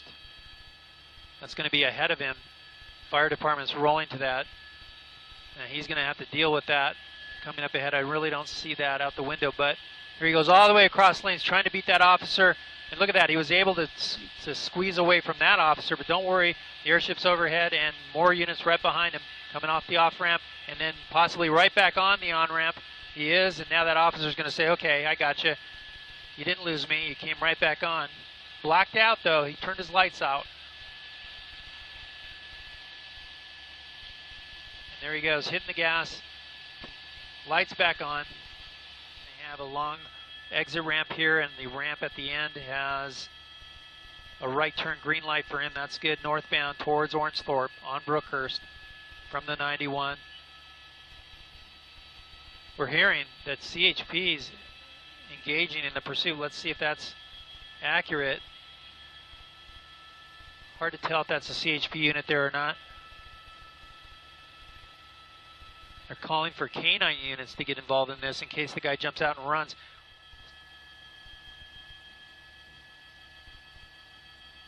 Oh, look at this wrong side of the road. One more time, left turn. Southbound Magnolia. Boy, that's a dangerous turn right there. There's a blind turn. There's a fence. And there was no way to know if there was a car coming around that corner. Thankfully, no one was there. There's the airship overhead crossing through our picture. Continuing southbound through Valencia back towards the 91 and the 5 on Magnolia. Spike strip coming up. Let's see what happens. Hard on the brakes. He's swerving. Let's see if that was it or not. I don't know. It was hard to tell. Really dark right through there. Looked like he might have seen it, but had nowhere to go. No choice.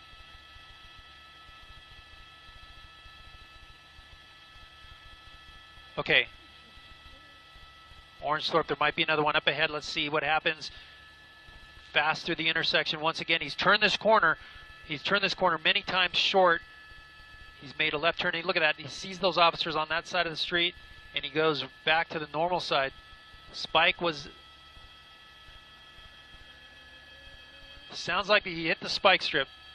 That's really good news. He hit the spike there at Orangethorpe and Magnolia.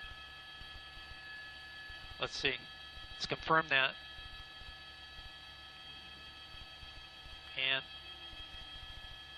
yep, we're confirming that he's run over the spike strip.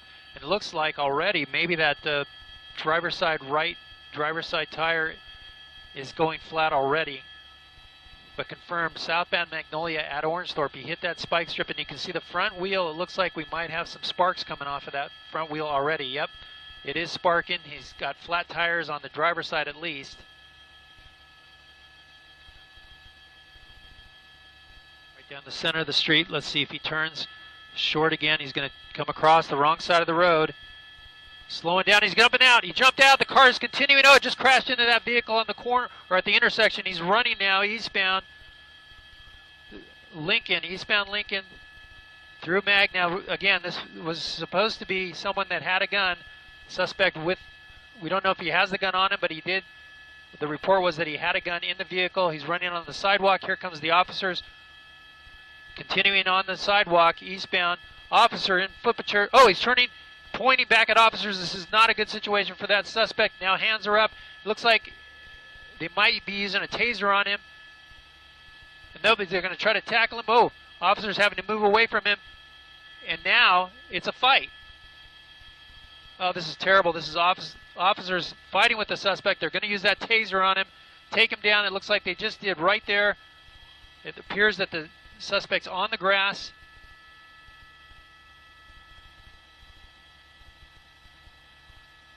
There he is, down on the ground. We can hold here. Prone down on the ground. Now they're going to approach him and put him in cuffs. They use that less than lethal taser on him to subdue him. Got a canine unit right there at the ready in case he resists even further. Got a tree coming in. And there he goes, moving in on the suspect, taking him into custody. This ending near Magnolia and Lincoln, just east of Magnolia.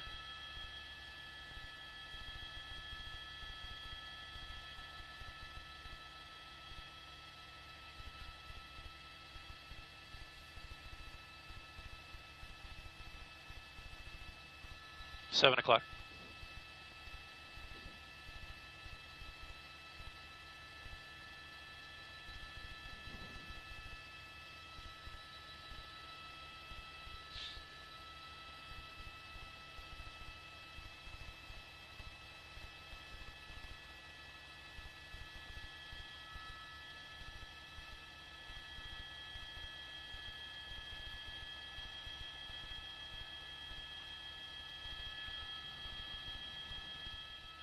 Okay, Joe, copy that. Thank you. Thank you. We're clear, Mike.